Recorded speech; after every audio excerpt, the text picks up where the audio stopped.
बड़ा अच्छा टॉपिक उनको प्रिपेयर किया है। इंशाल्लाह ताला देखते हैं कि देखना जो है वो और पढ़ना जो है उन दोनों में सबसे बेटर क्या है, और क्या दोनों इस्तेमाल किए जा सकते हैं या एक ही चीज़ को इस्तेमाल करें। और अगर जैसे हमारी रीडिंग हैबिट्स जो हैं वो हमारी डेवलप नहीं हुई तो क्या हम उसको डेवलप कर सकते हैं अभी या नहीं करनी चाहिए। तो उमर रहमान, इंशाल्लाह ताला आपको आवाज़ आ रही है मेरी? जी, जी, बिल्कुल। अ, बिस्मिल्लाहिर्रहमानिर्रहीम। तो सबसे पहले ये है कि वॉचिंग जो है और लर्निंग का हमको पता करना है कि क्या होता है। तो सबसे पहले वॉचिंग जो ये है कि आप कभी भी जब वॉचिंग कर रहे होते हैं, कोई भी चीज़ देख रहे होते हैं, तो आपको वो विज़ुअल और ऑडिटरी सेंस जो सुनने की होती है, वो आपको एक्टिवेट कर देता है वो। और उस एक्टिवेट से आप ये होता है कि आप क्विकली कोई चीज़ क्या नाम है, आप फ़ौरन से कॉन्सेप्ट अडॉप्ट कर लेते हो, ये सब कर लेते हैं। आप क्विक लर्निंग बन जाते हैं कि आप क्योंकि आपके विजुअल भी चल रहे होते हैं और आपके सुन भी रहे होते हैं, आपके दोनों के सेंसेस एक्टिव हुए थे। अच्छा, इसमें ये है कि वॉचिंग में जब बच्चा जैसे अभी छोटा है, जब वो होता है कि जब चाइल्डहुड में, तो वो सारी चीज़ें मिमिक कर रहा होता है कि वो अपने पेरेंट्स से देख रहा होता है, क्या चीज़ होता है, बिहेवियर देख रहा होता है लोगों के। और इस तरीके से सारा ना वो ऑब्जर्वेशन से अपनी वो करता है, क्योंकि वो रीडिंग तो कर नहीं सकता। तो इस वजह से वो ये सारी देखते हैं। मैथ्स के प्रॉब्लम जब टीचर सॉल्व करती हैं, तो वो उससे वो निकालता है, यानी देख रहा होता है बच्चा जब वही होता है। अच्छा, जब हम रीडिंग कर रहे होते हैं तो रीडिंग के लिए हमको एक इंटेंशनली प्रोसेस होता है कि ना हम इंटेंशनली कोई चीज़ काम कर रहे होते हैं रीडिंग में। हम अपने आप को एक्टिवली एंगेज करते हैं, कोई भी चीज़ इन्फॉर्मेशन या एक्सपीरियंस के लिए। अब इसमें जो होता है कि आपको रीडिंग में ये होता है कि आप डीप प्रोसेसिंग में चले आते हैं कि आप एक चीज़ एंगेज भी कर रहे हैं और आप फिर अ, वो कर रहे होते हैं, कॉम्प्रिहेंशन कर रहे होते हैं, ब्रेन इन्वॉल्व होता है कॉम्प्रिहेंशन में, क्रिटिकल थिंकिंग में और लॉन्ग टर्म मेमोरी फॉर्मेशन पे, इन सब में। अब इसकी स्ट्रेंथ ये होती है कि आप बहुत ज़्यादा डिटेल डेप्थ में जाते हैं, है ना? कि आप एक्सप्लेनेशन देखते हैं कि क्या होता है, जो एक वॉचिंग में आपको देखने से नहीं मिल पाती। अच्छा, फिर इसमें ये होता है कि आपके मेंटल एफर्ट्स को और उन सबको बहुत ज़्यादा बढ़ाता है रीडिंग स्किल ना, कि आप ये सब सारे कर रहे होते हैं। अच्छा, इसमें और ये रीडिंग एक चीज़ इसके लिए ये भी रहता है, जो थ्योरेटिकल कॉन्सेप्ट होते हैं, फिलॉसफी है, मैथमेटिक्स है, जो आपके थ्योरी बेस्ड होते हैं और आपको एक एक्सप्लेनेशन चाहिए होती है, उसके लिए रीडिंग बहुत काम आती है। आपको एक बहुत ब्रॉड और बहुत ज़्यादा चीज़ें बताती हैं वो चीज़ें, बुक्स जो होती हैं। और ये इसके साथ अगर बुक्स रीडिंग होती है या कोर्सेज़ होते हैं, ये आपको बहुत ज़्यादा वो रखते हैं, एंगेज रखते हैं। अच्छा, जो इसकी जो देखने की जो वॉचिंग की साइंस क्या है? इसकी साइंस ये है कि मिरर न्यूरॉन्स होते हैं हमारे ब्रेन के अंदर, वो एक्टिव हो जाते हैं जब हम कोई एक्शंस कर रहे होते हैं। और वो जो मिरर न्यूरॉन होते हैं वो लोकेट कर रहे होते हैं मोटर कॉर्टेक्स, एक ब्रेन का पार्ट है, और प्री मोटर कॉर्टेक्स के पास ये लोकेट कर रहे होते हैं। जब भी कोई हम चीज़ देखते हैं कि कोई कोई एक बंदा कर रहा है, तो हमारे मिरर न्यूरॉन्स जो होते हैं वो एक्टिवेट फायर करना शुरू कर देते हैं। अच्छा, रोल्स ऑफ अटेंशन एक होता है इसमें कि भई आपका प्रीफ्रंटल कॉर्टेक्स जो होता है, वो जो आपके से लॉजिकल और डिसीजन मेकिंग वो सारे करते हैं, वो बहुत अटेंशन, वो बहुत फ़ोकस करने लग जाता है कि आप जब चीज़ वो कर रहे होते हैं। अच्छा, इसमें फिर है कि न्यूरोप्लास्टिसिटी। अच्छा, इसका जो ये ब्रेन का कौन ये है कि जब हम कोई चीज़ ऑब्ज़र्व करते हैं, तो हमारा जो सिनेप्टिक चेंजेज़ होते हैं, वो ब्रेन में शुरू हो जाते हैं। यानी कि सिनेप्टिक चेंजेज़ वो होते हैं कि आप भी कोई चीज़ जो जो आपको गेन करता है कोई भी चीज़ करने में, यानी कि रीडिंग में, इन्फॉर्मेशन में, तो आपके ब्रेन में 2 न्यूरॉन्स जो होते हैं वो बहुत आपस में कनेक्ट होने लग जाते हैं। वो सिग्नल एक-दूसरे को भेजते हैं ना, तो वो जितने ज़्यादा वो कनेक्ट रहेंगे, जितना हम रिपीटली वो करते रहेंगे वो प्रोसेस को, उतना ज़्यादा वो अ, उस चीज़ों को अच्छा समझ पाते हैं। लेकिन अगर जितना आप फॉरगेट कर रहे होंगे कि आप नहीं पढ़ रहे या फिर आप नहीं देख रहे कोई चीज़, तो वो आपका वो जो 2 न्यूरॉन होते हैं, वो कनेक्ट नहीं कर पाते, इतने कनेक्ट नहीं होते, तो उस वजह से फिर आपका वो होने लग जाता है कि आप भूलने लगते हैं चीज़ें। पीसी के जब वॉचिंग के साइंस जो होती है इसके पीछे के जब हम देख रहे होते हैं, उसमें एक ये भी कॉन्सेप्ट होता है, एक ये भी इसमें पार्ट है कि इमोशनल कनेक्शन होता है, कि आप इमोशनली बहुत ज़्यादा जल्दी चीज़ें देख सकते हैं, यानी कि एक्नॉलेज कर लेते हैं आप जल्दी। क्योंकि एक बंदा जब एक कोई अब एग्ज़ाम्पल है कि एथलीट है कोई, और वो करता है और वो जीत जाता है एथलीट, तो आप उससे फ़ौरन से लेते हैं कि भई ये आपको एक मोटिवेशन आ जाती है कि भई मैं भी कोई भी चीज़ में कोई भी अपनी-अपनी फ़ील्ड में मोटिवेशन हासिल करूँ। और ऐसे ही इसका जब ऑपोज़िट है कि भई आप कोई अगर कोई आपको दिखाया जा रहा हो, कोई मूवी में या फिर कोई आप ऐसी वीडियो में देख रहे होते हैं कि आपको कि कोई भी चीज़ फ़ियर में ले आएगी, कॉशियस में ले आएगी कि भई आपको होशियार रहना है, तो वो भी आपके लिए बहुत जल्दी आप इमोशन से समझ जाते हैं कि क्या है। अच्छा, अब जब है रीडिंग की साइंस क्या है कि रीडिंग का सबसे बड़ी साइंस ये है कि भई आप रीडिंग जो होती है वो हमारा वो नहीं होती कि ये ना कोई वो चीज़ नहीं है कि आप हमारी नेचुरली कोई चीज़ नहीं है ये रीडिंग जो है। अच्छा, इसकी साइंस ये पहले कि डिकोडिंग टेक्स्ट करते हैं हम कि हम हमारा ब्रेन जो होता है वो ट्रांसलेट कर रहा होता है रिटन सिंबल को, जैसे लेटर्स हैं, वर्ड्स हैं, इनको मीनिंगफुल इन्फॉर्मेशन पे। इसमें भी विजुअल कॉर्टेक्स के होते हैं, रिकॉग्नाइज कर रहा होता है रिटन कैरेक्टर्स को, इन सबको कि क्या है इसमें विजुअल का कॉर्टेक्स बड़ा अहम होता है। फिर उसमें एक आते हैं कि ब्रोकास्ट एंड वरीकास्ट एक करके एक चीज़ होती है जो इंटरप्रेटिंग कर रही होती है ग्रामर को, सेनेटिक्स को, उन सबको कि ग्रामर क्या है उन सब की।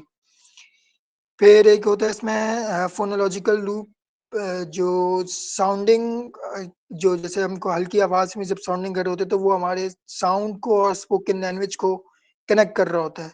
तुम कोई भी जब वर्ड्स पढ़ रहे होते हैं इस हिसाब से, तो वो जब कनेक्ट कर रहे होते हैं तो वो हमारे लिए बड़ा एक वो होता है।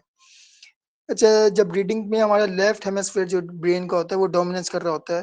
अच्छा, रीडिंग जो रिलाई करती है और लेफ्ट हेमिस्फीयर ना कि वो लेफ्ट हेमिस्फीयर ब्रेन पे रिलाई कर रही होती है। इसमें भी विजुअल और ऑडिटरी कनेक्शंस होते हैं जब हम साइलेंट रीडिंग में करते हैं, जब हमारे ऑडिटरी रीजन जो होते हैं, जब हम सुनने की सलाहियत होती है, सेंसेस होते हैं, वो एक्टिवेट हो जाते हैं जब हम आहिस्ता भी पढ़ रहे होते हैं। और उसमें भी प्रीफ्रंटल कॉर्टेक्स जो होता है वो फोकस बनाए रखता है कि एंगेज ट्रैक पे रखता है अपने आप को, उस चीज़ को, ये चीज़। इसमें एक्टिव एंगेजमेंट होती है, जैसे कि मैंने पहले भी बताया कि रीडिंग एक्टिव प्रोसेस होती है कि इसमें आपको रिक्वायर चाहिए एफर्ट चाहिए होती है कि डिकोड करें, क्रिटिकल एवेल्युएट करें कि किसी भी मटेरियल को, जो कि एक पैसिव रीडिंग में, पैसिव वॉचिंग में आपको नहीं मिल पाती। क्योंकि आप उसमें वॉचिंग में आप वो चीज़ नहीं कर पाते जो आप एक उसमें कर सकते हैं। अच्छा, इसमें ये होता है कि एक चीज़ का बिट जैसे नोट टेकिंग वगैरह मैंने बताई, इसमें भी न्यूरोप्लास्टिसिटी का कॉन्सेप्ट है कि उसमें भी न्यूरोप्लास्टिसिटी ब्रेन में वो हो रही होती है, सिनेप्टिक एंगेजमेंट जो मैंने बताया। और इसमें इमोशनल और मोटिवेशनल एक चीज़ होती है कि रीडिंग एक्टिवेट जब होते हैं कि डिफ़ॉल्ट मूड को एक्टिव कर देती है। कि जैसे कि हम इमोशनल में कि हम कोई भी चीज़, कोई भी हेल्प करता है ये हमको रीडिंग, कि हम विजुअलाइज़ कर सकें ना सिनेरियो को और अंडरस्टैंड कर सकें अदर पर्सपेक्टिव को, कि हम हर चीज़ को इमेजिन करने लग जाते हैं और ये करने लग जाते हैं। अच्छा, इसी के साथ ये था कि इसके जो वो हैं, इसके मैं थोड़ा वो बता देता हूँ कि सबसे पहले कि जो होते हैं स्क्रीन और प्रिंटिंग के जो स्क्रीन और जो हम प्रिंट रीडिंग का देखते हैं क्या होता है कि रिसर्च के मुताबिक लोग स्क्रीन पर पढ़ने की बजाय प्रिंट रीडिंग से बेहतरीन कंप्रेशन हासिल करते हैं ना, यानी कि जो रीडिंग कर रहे होते हैं प्रिंट से, बुक से और इन सब से, तो वो ज़्यादा एंगेज कर पाते हैं, कंप्रहेंड कर पाते हैं। कि 2018 की एक स्टडी जिसमें 1,71,000 लोगों पर रिसर्च की गई और पता चला कि प्रिंट रीडिंग जो होती है ज़्यादा समझने में मददगार होती है ना, वो ज़्यादा वो की जाती है। अच्छा, वहाँ पे जो लोग होते हैं उनका ये मानना है कि ऑनलाइन ज़्यादा सीख सकते हैं, लेकिन टेस्ट के जो मुताबिक जब टेस्ट किया गया तो उसमें उनका समझने का लेवल कम होता है, जब वो कर रहे होते हैं ऐसे स्क्रीन वॉचिंग से। अच्छा, इसका ये फ़र्क ये क्यों होता है कि रीडिंग एक नेचुरल अमल नहीं है, जैसे मैंने बताया वो एक नेचुरली अमल नहीं कर रहा होता है, वो एक रीडिंग जो है। क्योंकि दिमाग इसके लिए अपना पहले से मौजूद न्यूरल नेटवर्क्स को अडॉप्ट करता है वो ज़्यादा। फिर डिजिटल रीडिंग अक्सर स्किम मूड पर होती है, जबकि प्रिंट रीडिंग जो होती है वो डीप रीडिंग को तरजीह देते हैं ना, कि आप डीपली देख रहे होते हैं। मरायन वुल्फ एक न्यूरो साइंटिस्ट थे, कहते हैं कि प्रिंट और डिजिटल रीडिंग के लिए दिमाग अलग-अलग न्यूरल कनेक्शंस को यूज़ करता है। दोनों में अलग-अलग बिहेवियरल ब्रेन्स वो कर रहे होते हैं। अच्छा, नोमी ब्रायम एक साइंटिस्ट थे, के मुताबिक लोग स्क्रीन टेक्स्ट को आसान समझते हैं और इसलिए फिर कम एफर्ट भी लगाते हैं। वो समझते हैं कि ये आसान है और इस वजह से वो कम एफर्ट लगा रहे होते हैं। अच्छा, और सोशल मीडिया की आदत दिमाग को सिर्फ़ जल्दी स्किम करने की आदत डाल देती है, जैसे कि जो सीरियस रीडिंग के लिए अच्छा नहीं होता। जो एक सोशल मीडिया का एक ये भी सबसे बड़ा वो है ना कि जैसे हमको पता है कि वो आपको डोपामाइन का बहुत वो कर देता है, कि हमें अभी पता भी है। तो वो जितना डोपामाइन होगा आप ज़्यादा एक्सप्लेनेशन चीज़ें नहीं पढ़ पाएँगे। आप ज़्यादा कॉम्प्रिहेंशन नहीं कर पाएँगे कि आपको बस जल्दी-जल्दी जो आज का पूरा टॉपिक भी पूरा जल्दी-जल्दी देख रहे होते हैं चीज़ों को और आप एक डिटेल अब ये मैं अपनी भी एग्ज़ाम्पल बताऊँ तो कि एक बुक में और एक वीडियो में, यूट्यूब वीडियो में बहुत फ़र्क होता है। बुक आपके लिए बहुत ज़्यादा वास्ट चीज़ निकाल देती है, आपको रीडिंग आपको जो आपने जितना भी अभी साइंस बताई कि क्या-क्या क्रिटिकल थिंकिंग को वो कर देता है, विज़ुअलाइज़ेशन शुरू कर देता है, इमेजिनेशन करता है। तो ये ब्रेन के लिए बड़ी ज़बरदस्त एक चीज़ होती है। और स्क्रीन पर लोग ज़्यादा तेज़ी से पढ़ते हैं मगर कम इन्फॉर्मेशन अब्ज़ॉर्ब करते हैं। अच्छा डिजिटल मीटिंग के मसाइल भी हैं कि जैसे कि स्क्रॉलिंग जो होता है टेक्स्ट मेंटल मैप डिस्टर्ब कर देता है ना, जिसकी वजह से याद करना मुश्किल हो जाता है। स्क्रॉलिंग से कॉग्निटिव लोड बढ़ता है जो कम्प्रीहेंशन के लिए रिसोर्सेज़ कम कर देते हैं और नोटिफ़िकेशन और इंटरफेरेंस के कोई भी पॉपअप हो जाएगा ऐड, कोई आपका हाइपरलिंक आ जाएगी, तो आपका फ़ोकस डेविएट हो जाता है जिससे आपसे डिस्ट्रैक्शन बनती है। और ये भी एक बात थी कि उसी रिसर्च में कि 500 वर्ड से लंबी पैसेजेज़ स्क्रीन पर समझना मुश्किल हो जाता है। नॉन फ़िक्शन को प्रिंट में बेहतर समझा जा सकता है, लेकिन जबकि फ़िक्शन जो चीज़ें होती हैं उसको अक्सर इसका असर क्लियर नहीं है होता यानी कि इस चीज़ में। अच्छा इसकी कुछ फ़ायदे भी हैं कि जैसे डिजिटल बुक अब इसके वैसे फ़ायदे क्या हैं, महँगी होती है डिजिटल बुक्स और एनवायरनमेंट के लिए बेहतर होती है कि आप पेजेज़ के लिए और वो एक अलग एक साइंस है कि भई आपके पेजेज़ का कैसे बने आते हैं और ये सब क्या आते हैं, उसकी वजह से क्या नुकसान आते हैं। लेकिन ये एक और उसके बस ये आसानी है कि आपको ई-बुक्स मिल जाएँगे, ऑडियो बुक्स मिल जाएँगे, ऑडियो प्लेबैक्स मिल जाएँगे, तो ये सारे इसके वो होते हैं। अच्छा, अब जो इसका एक और वो था, वो ये है कि 1 मिनट जब हम कोई भी चीज़ रीड कर रहे होते हैं कि हम कोई भी तो हम गहराई से समझ आते हैं। किताबें और जो आर्टिकल्स होते हैं कॉम्प्लेक्स कॉन्सेप्ट को डिटेल में समझाने में मददगार होती है, जैसे मैंने बताया। फ़ोकस इम्प्रूव करती है, पढ़ने से आपकी कॉन्ट्रैक्शन और क्रिटिकल थिंकिंग को इम्प्रूव कर देती है। लॉन्ग टर्म रिटेंशन जो होती है, जो चीज़ आप पढ़ते हैं, वो ज़्यादा असर तक याद रहती है, क्योंकि आप एक्टिवली एंगेज करते हैं। और ये सारे इसके जो है ना कि एक वो होते हैं कि क्या होता है, अब इसमें एक ये भी है कि किताबें ज़्यादा यूनिक अल्फ़ाज़ और वर्ल्ड बिल्डिंग के ज़्यादा क्रिएटिविटी और इमोशनल समझ को जो होती है, वो बढ़ा ही देती है। जब हम किताब पढ़ते हैं, कहानी को विजुअलाइज़ करते हैं, जो हमारी सोचने और नए आइडियाज़ बनाने की स्टाइल को बढ़ाता है वो। कि अगर विजुअलाइज़ेशन मुश्किल हो भी, फिर भी अगर विजुअलाइज़ेशन को मुश्किल भी करते हैं, लेकिन फिर भी किताबें पढ़ने से इल्म और क्रिएटिविटी में ब बढ़ाव आ सकता है, ब बढ़ती है ज़्यादा। और टीवी के मुकाबले में कहानी विजुअलाइज़ करने करके पढ़ना ज़्यादा असर-अंदाज़ और नेचुरल लगता है ना। टीवी देखने से सिर्फ़ एक आउटसाइडर की नज़र से कहानी देखी जा सकती है, लेकिन जबकि किताब पढ़ने से कैरेक्टर के साथ गहरी इमोशनल कनेक्शन बनती है। और रीडिंग के ये बेनिफिट्स हैं कि दिन भर के काम के बाद जैसे टीवी आसान लगता है देखना, लेकिन किताब पढ़ना ज़्यादा फ़ायदेमंद है ना। क्योंकि अब आप दिन भर से आएँगे कोई भी अपना वर्क करके तो आपको लगता है कि टीवी ज़्यादा आसान करता है, लेकिन किताब जो है वो आपको और ज़्यादा फ़ायदेमंद कर रहा होता है।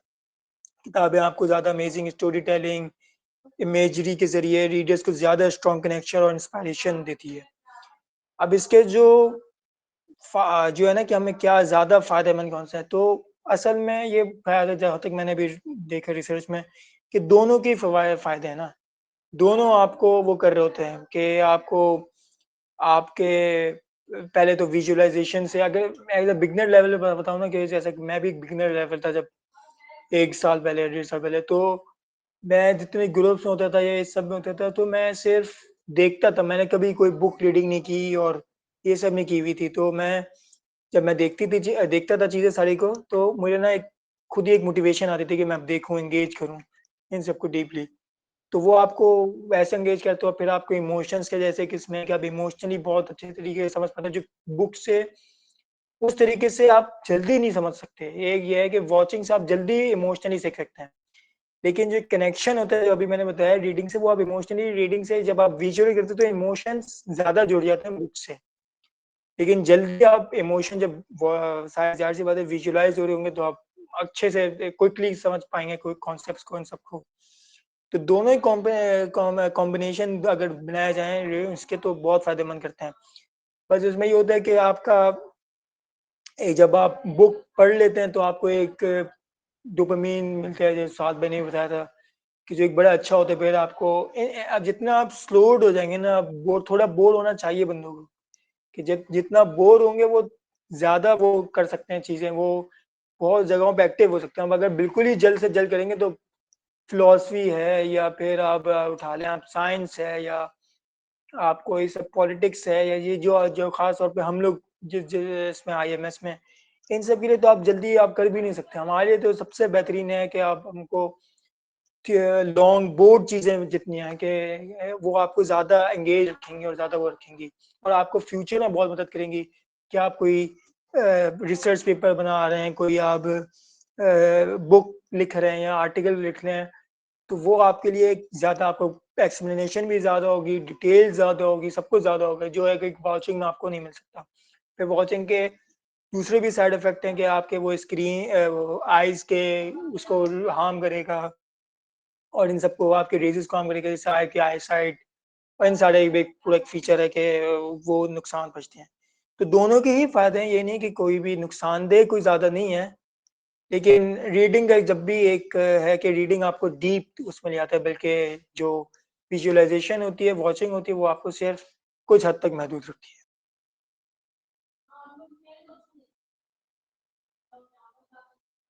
मेरा वही है।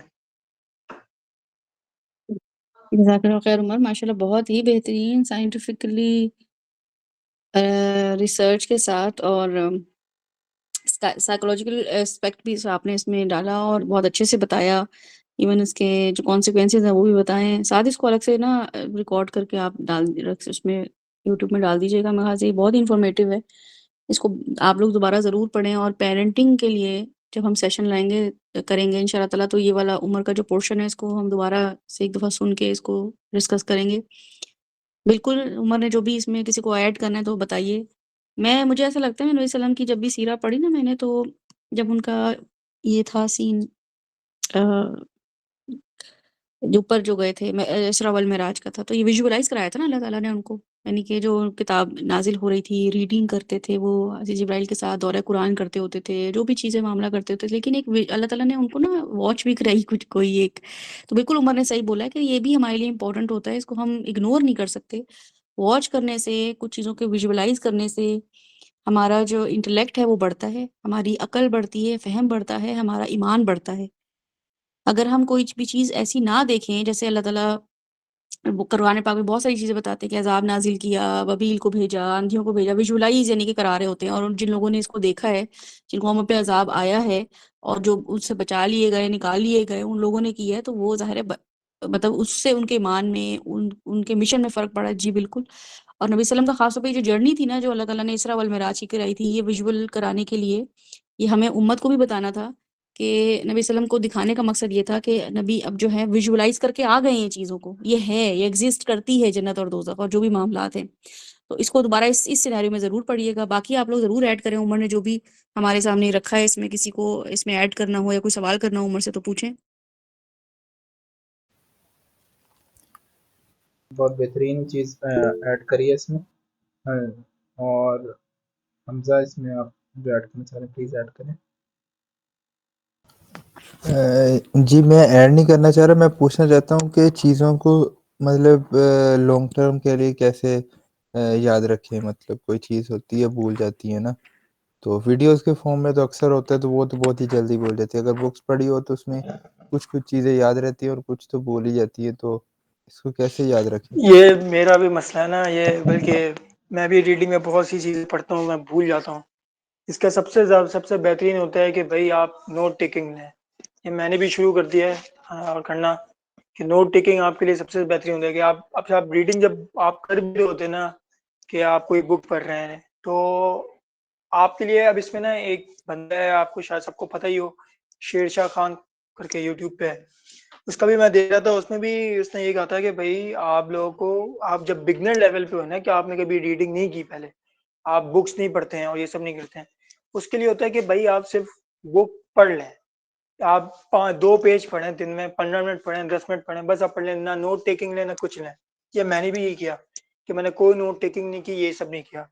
फिर उसके बाद जब आगे आप आ जाएँ, तो फिर उसमें ये होता है कि आप खुद ही नोट टेकिंग शुरू भी कर देते हैं और एक पर्पज़ के साथ करें कि भई मुझे इस पर्पज़ के लिए बनाना है। अब ये मेरा भी एक बहुत बड़ा मसला है कि अब मैं कोई बुक पढ़ रहा हूँ, मैं उसके लिए वो याद नहीं रह पा रही। तो अब इसके लिए मैंने ये किया हुआ है नोट टेकिंग सबसे पहले, कि नोट टेकिंग किया कि जो भी है, और नोट टेकिंग का सबसे आसान तरीका अब ये भी नहीं है कि आप वो कर रहे हैं पूरा कि अगर आप बहुत मुश्किल अगर आपको नोट टेकिंग कि मैं पढ़ूँ, फिर उसको मैं पूरे नोट्स ही बनाऊँ।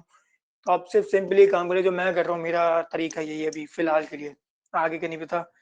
कि जो भी आप बुक पढ़ रहे हैं ना, उसका उसके जो पैराग्राफ है जितना आपने पढ़ा है, उसको लें, चैट जीपीटी में डालें और बोलेंगे इसके नोट्स बना के दो सिर्फ़। आसान है, आपको करना, आपको कनेक्शन शुरू हो जाएगा आपका। आप उसको लिख लें, आपके क्योंकि वो कम, आप नोट टेकिंग में ये होता है ना कि कौन से नोट्स बनाऊँ जो मुझे सही लगते हैं। अब वो आपको सही भी बता देता है कि ये भी, और जो आपको उसमें से भी अच्छे लगे वो लें और जो नहीं अच्छे लगते उसको हटा दें। ये मैं अपने लिए करता हूँ ज़रूरी।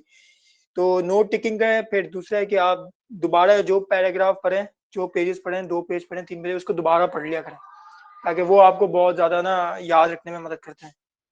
तो ये 2-3 ऐसे, और एक सबसे एक और भी बड़ा एक स्टेप है कि आप मैं ये चाह रहा हूँ कि करूँ कि मैं जैसे कोई भी वो होता है ना कि मैंने कोई बुक पढ़ी, तो मैं चाह रहा हूँ कि मैं किसी को सिखा दूँ। कोई मेरा ये पैराग्राफ को मैं किसी को बता दूँ। तो जैसे ही मैं बताऊँगा ना किसी को, तो मेरा ऑटोमैटिकली वो बहुत अच्छा हो जाऊँगा मैं, मुझे याद रहेंगी चीज़ें और ये सब रहेंगी। तो अब ये मैं भी चाहता कि साथ में लोग से कि कि मैं जो बुक पढ़ रहा हूँ ना, कि एक दिन मुझे टाइम नहीं मिल पा रहा है इतना, कभी कोचिंग जा रहा होता हूँ ये सब, तो वो मिल जाए मुझे टाइम, तो मैं यहाँ पे शुरू करवाऊँ बुक, मैं मेरे पास बुक है। तो इंशाल्लाह देखें, ये 2-3 स्टेप्स हैं जो आपको करने हैं। आज की आयत के हिसाब से भी वो चीज़ हमारे पास है कि जो जब अल्लाह चाहेगा ना, तभी इस चीज़ की अहमियत है, तभी वो हो जाएगा। बिल्कुल, बिल्कुल। अल्लाह ताला नहीं चाहेंगे मतलब तो वो बहुत चीज़ तब तक तो डिले होती रहेगी। पता नहीं बहाने बनेंगे, कुछ बनेगा, कभी कुछ होगा, तो वो डिले होता रहेगा। जहाँ तक आपने बाकी सारी बातें करी, बहुत सारी चीज़ें बिल्कुल सिमिलर ही हैं। और रीडिंग में नोट्स बनाने के लिए आप ये कर सकते हैं, शुरू-शुरू में हाइलाइटर यूज़ कर सकते हैं। कुछ वर्ड को बेशक पूरी-पूरी लाइन हाइलाइट कर दें, कुछ फ़र्क नहीं पड़ता उससे। पूरी-पूरी लाइन हाइलाइट कर दें, जो समझ आती है हाइलाइट कर दें उस बुक में से, वो आपके नोट्स ही हैं एक किस्म के। बाद में भी आप उसको जाके जब देखेंगे ना, वो उनको ही आप समझ लेंगे कि यार हाँ, मैंने ये पढ़ी थी। और वापस मुड़ के उस चीज़ को देखना भी याद कराता है आपको। ठीक हो गया? जिस तरह कुरान मजीद हिफ्ज़ करते हैं कोई, तो आप उसको बार-बार रिपीट करेंगे तो वो याद रहेगा, अदरवाइज़ वो भूल जाता है। लोग जो कहते हैं ना कि आपको कुरान मजीद भूलता नहीं है, भूल जाता है अगर आप रिवाइज़ ना करें तो। आपको रिवाइज़ करना होता है टाइम टू टाइमली। और एक चीज़ का इसका भी बिल्कुल। जो साइंटिफिकली प्रूवन तरीका है वो ये है, आप एक चीज़ पढ़ें, उसको 3 दिन बाद दोबारा पढ़ें, फिर उसको 7 दिन बाद दोबारा पढ़ें, फिर उसको 6 महीने बाद दोबारा पढ़ें, फिर उसको 1 साल बाद दोबारा पढ़ें। वो फिर आपको असबर हो जाएगी और इतने टाइम में वो कॉन्सेप्ट भी चेंज हो चुका होगा। फॉर एग्ज़ाम्पल, जब शुरू-शुरू में ग्रेविटी ड्राइव हुई थी, तो सिंपल लोगों को यही होता था कि भाई वो सेब गिरा था न्यूटन के ऊपर। आज आप देखें ग्रेविटी के अंदर इतनी इनोवेशन आ चुकी है कि चाँद, सूरज, ज़मीन, हर ब्लैक होल तक की ग्रेविटी फाइंड आउट करके बैठ चुके हैं वो लोग।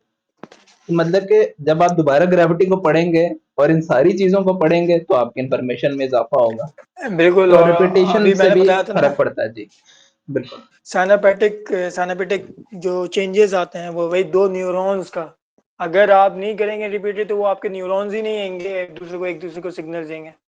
सिग्नल नहीं देंगे आपके, तो आप ऐसी बात है, आप भूलते चले जाएँगे, आपका वीकेंड हो जाएगा। बल्कि इसका तो मैं पढ़ के रहा था कि इसमें आपको डिप्रेशन भी हो जाता है, कि अगर आप ये नहीं करते ना, तो आपका भूलने लगते हैं चीज़ें और ये सारे कनेक्शंस ही बना, तो आपको डिप्रेशन भी लॉन्ग टर्म में हो सकते हैं। तो इसके ये बड़े फ़वायद हैं, और अगर जितना एंगेज रखेंगे आपका इन्फॉर्मेशन और मेमोरी का, आपका बहुत ज़्यादा लॉन्ग टर्म में बहुत फ़ायदा करेगा। तो ये चीज़ें थी। बोलने के हिसाब से मेरे ख्याल से काफ़ी लोगों को शायद समझ ना आए। मैं कोशिश ये करूँगा कि या तो मुझे कोई इमेजेस भेज दे या मैं खुद ढूँढ के गूगल से इमेजेस वहाँ पे डाल दूँ वीडियो रिकॉर्डिंग के अंदर, ताकि ये लोग विजुअली थोड़ा-सा समझ जाए। क्योंकि बहुत सारे लोग मेडिकल फील्ड से तो कोई भी नहीं है इधर बैठा हुआ, या अगर कोई है भी तो वो समझ बिल्कुल सकता ऐसा है। ही है। मेरे तो वो कुछ चीज़ें जो समझ थी वो तो समझ आई, बाकी इधर-उधर से गई। क्योंकि नहीं पता कि भाई ये न्यूरॉन भी हमारे अंदर इतने से, जिस तरह आज अमन ने भी ये बात ऐड करी कि पूरी जो इंसान का जिस्म है वो खुद एक पूरा मिरेकल है कि कौन सी चीज़ क्या काम कर ऐसा रही ही है। है। और ये मेडिकल वाले तो बहुत अच्छे तरीके से जानते हैं, जो मेडिकल पढ़ रहे होते हैं उनको तो इस बारे में, हर चीज़ के बारे में, हर सेल्स का पढ़ाया जाता है कि भाई ये सेल कैसे बना है और ये सारे सेल मिलके वर्क कैसे कर रहे हैं। तभी तो वही बात है कि वो उस जैसा रिपोर्ट भी नहीं बना सकते। जी मेरीन और विजय, आपने ऐड किया इसकी काफ़ी देर से, प्लीज़ मेरीन। जी, मेरा उमर से सवाल है कि उन्होंने अभी शेयर किया कि आप नोट्स ना एआई के ज़रिए भी बना सकते हैं। तो आपने जो नोट्स बनाए हैं, क्या आपने वापस उनको कुछ टाइम बाद पढ़ा है? और अगर पढ़ा है तो वो क्या उसी तरह से कनेक्ट करते हैं? मतलब ये मेरा सवाल है। बिल्कुल, मैं बताऊँ कि मैंने नोट्स बनाए हैं, वो बहुत ज़्यादा कनेक्ट करते हैं। क्योंकि मैंने ना दो नोट्स बनाए हैं अपने ना, दोनों एक्सपीरियंस यहाँ पे। एक मैंने खुद के बनाए कि मैं जैसे कोई कुछ चीज़ कर रहा हूँ, वीडियोज़ देख रहा हूँ, तो उसके मैंने खुद रोज़ बनाए। तो उसमें ये होता है कि आपका कि आपको थोड़ा वो होती है कि यार बहुत लंबे हैं, बनाने पड़ेंगे, मुझे ये भी चीज़ें डालनी चाहिए, मुझे याद नहीं रह पाएँगी, ये चीज़ काम की, ये मुझे डालना पड़ेगा। लेकिन जब आप चैट जीपीटी करेंगे ना, तो चैट जीपीटी में ये होता है कि जो वो तमाम नोट्स बना देगा, सही है। और बल्कि मैं कभी भेजूँगा भी एक उसका ना, मैंने एक बुक का किया है। हाँ, इसमें एक चीज़ करने को बहुत अच्छी चीज़ है, no doubt, it's efficient because उसके पास लाखों करोड़ों बुक्स का नॉलेज है। असल मसला सिर्फ ये है, ठीक हो गया? लेकिन ये भी आपकी डोपामाइन है। आप जो पढ़ रहे हैं और जो खुद समझ रहे हैं वो ज़्यादा बेहतर है बनिस्बत चैट जीपीटी के। चैट जीपीटी से आप अगर आप बाद बिगिनर में हैं तो ज़रूर, आप हाँ यही करें। बिगिनर, हाँ नहीं बिगिनर है तो आप ये ज़रूर कर सकते हैं कि उसको बाद में जाके पहले खुद लिखें, फिर उससे चैट जीपीटी से इम्प्रोवाइज़ करा सकते हैं। मसला सिर्फ वहीं पे ये आ सकता है कि आप इम्प्रोवाइज़ के बगैर ही चैट जीपीटी के पास चले जाएँगे तो फिर आप हर दफ़ा चैट जीपीटी के पास जाना शुरू कर देंगे कि आप ये कहेंगे ये तो मेरे से बेस्ट है। भई वो बेस्ट नहीं है। जहाँ तक मैंने देखा है बेस्ट नहीं है। ठीक हो गया? बेस्टिज़्म जो है ना उसके अंदर नहीं है। चाहे उसका आप पॉज़िटिव लें या नेगेटिव लें, वो फ़ायदा ज़रूर देता है आपको नोट्स टेकिंग और इस चीज़ में, लेकिन परफेक्ट नहीं है। जी, नरीन आपका दोबारा कोई क्वेश्चन है या पहले किसी और को मौका दूँ? नहीं, बस मैं यही चाह रही थी क्योंकि मैंने भी ये चीज़ ट्राई की और मुझे लगता है कि जो आपकी एक लर्निंग वाली चीज़ है ना, वो कम हो जाती है कि अगर आप उससे नोट्स बनाए ना, मतलब मुझे काफ़ी इत्तेफ़ाक हुआ ये वाली चीज़ का। तो मुझे लगता है कि वो एक जब आप दोबारा उसको पढ़ें तो वो कनेक्शन दोबारा बिल्ड नहीं होता एज़ कम्पेयर टू जो आपके अपने हाथ के बनाए हुए और लिखे हुए नोट्स होते हैं। तो यही मैं जानना चाहती कि क्या ये सिर्फ़ मेरे साथ है या फिर आपके लिए वो वाला कनेक्शन दोबारा हुआ है? बताऊँ, मैं अपना बताऊँ ना, तो मैंने दोनों किया हुआ है, मैं दोनों काम करता हूँ कि यानी कि एक तो मैंने अभी शुरू किया जो चैट जीपीटी से करके, लेकिन जो मैं लिख के वो लिखने वाला तो बहुत बेहतरीन होता है ना कि आपको खुद बनाने आए थे नोट्स, आपके लिए वो थे। लेकिन मैं क्योंकि बिगिनर लेवल के लिए उसको बता रहा था कि अगर कोई नोट्स नहीं लिख पाता, कि उसको बहुत मुश्किल हो रही है कि कौन लिखे, ये करे, उसके लिए चलो, और वो इतना अपने ऊपर पक्का हो कि भाई मैं ये नहीं कि इसी के ऊपर मैं रिलाय करने लग जाऊँगा चैट जीपीटी के पे मैं बस बैठ गया। मैं आगे जाके खुद चेंज कर दूँगा।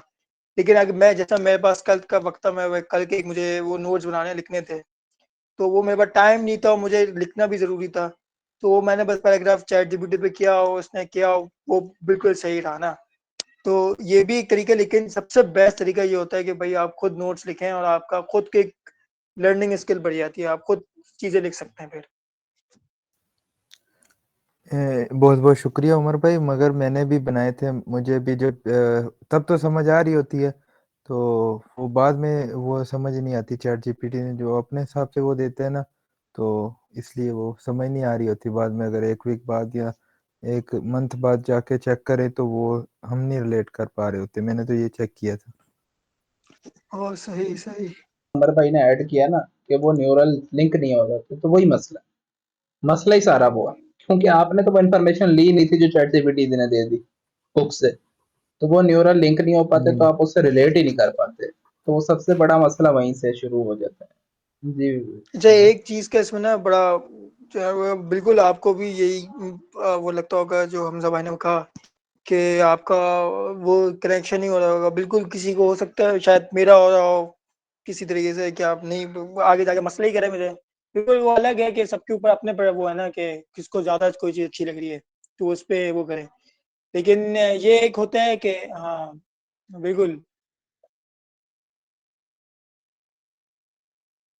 वही तो।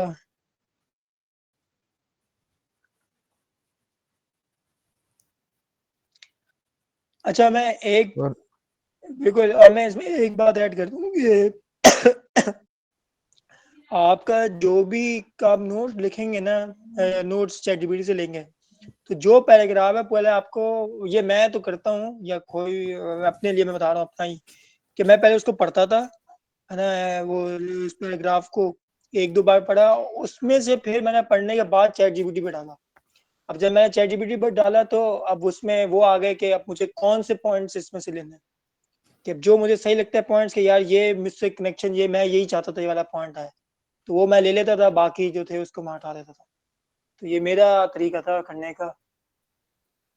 जी उमर भाई एक और चीज़ मैं, और साथ भाई मैं सॉरी आपको इंटरप्ट कर रहा हूँ। एक और चीज़ ऐड करूँगा इसके ऊपर ना, अगर आपको थोड़ी-सी भी अहादीस थोड़ी-सी भी याद है ना, यार ये इस तरह थी, तो वो लिखोगे, उसका रेफ़रेंस माँगोगे तो वो रेफ़रेंस भी देगा, और बहुत अच्छे से देगा। कि अगर नहीं देगा तो फिर आप थोड़ा-सा उसको बता देना कि ये इसके रावी ये थे और ये थे, वो रेफ़रेंस भी दे देता है। और मैं तो यही सही दुआ है। करूँगा जो इसके फाउंडर है ना, जो अल्लाह उन्हें हिदायत दे, अल्लाह उन्हें सही राह पे लगाए। तो बिल्कुल, जिन्होंने भी बिल्कुल। इन्होंने काम किया, बहुत ही अच्छा किया है। ये वाक़ई में बहुत अच्छी चीज़ है।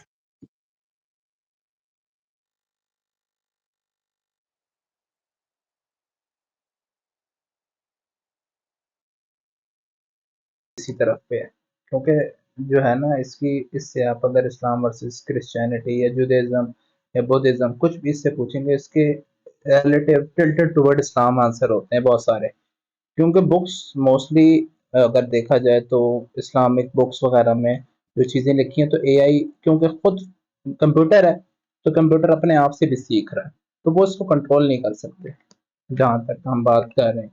लेकिन किसी जगह पे शायद गलती जी, कोताही जी। भी कर सकता है, लेकिन जिस तरह आपने बात की कि उससे रेफरेंस मांगो, बुक पूछ लो कि ये किस बुक में लिखा हुआ है, वो ये इसके तो बहुत बेहतरीन आंसर दे देता है। जी हाँ जी, जी, इस तरह ही वो, मैं कंप्यूटर साइंस के स्टूडेंट हूँ, आप भी मेरे ख़्याल में हम साथ भाई आप भी मुझे लग रहे हैं, क्योंकि ये इसके स्क्रैपर यूज़ करते हैं, तो वो ये मुख्तलिफ़ वेबसाइट्स पे जाके स्क्रैपिंग करके तो फिर डाटा सारा वो लेके आता है।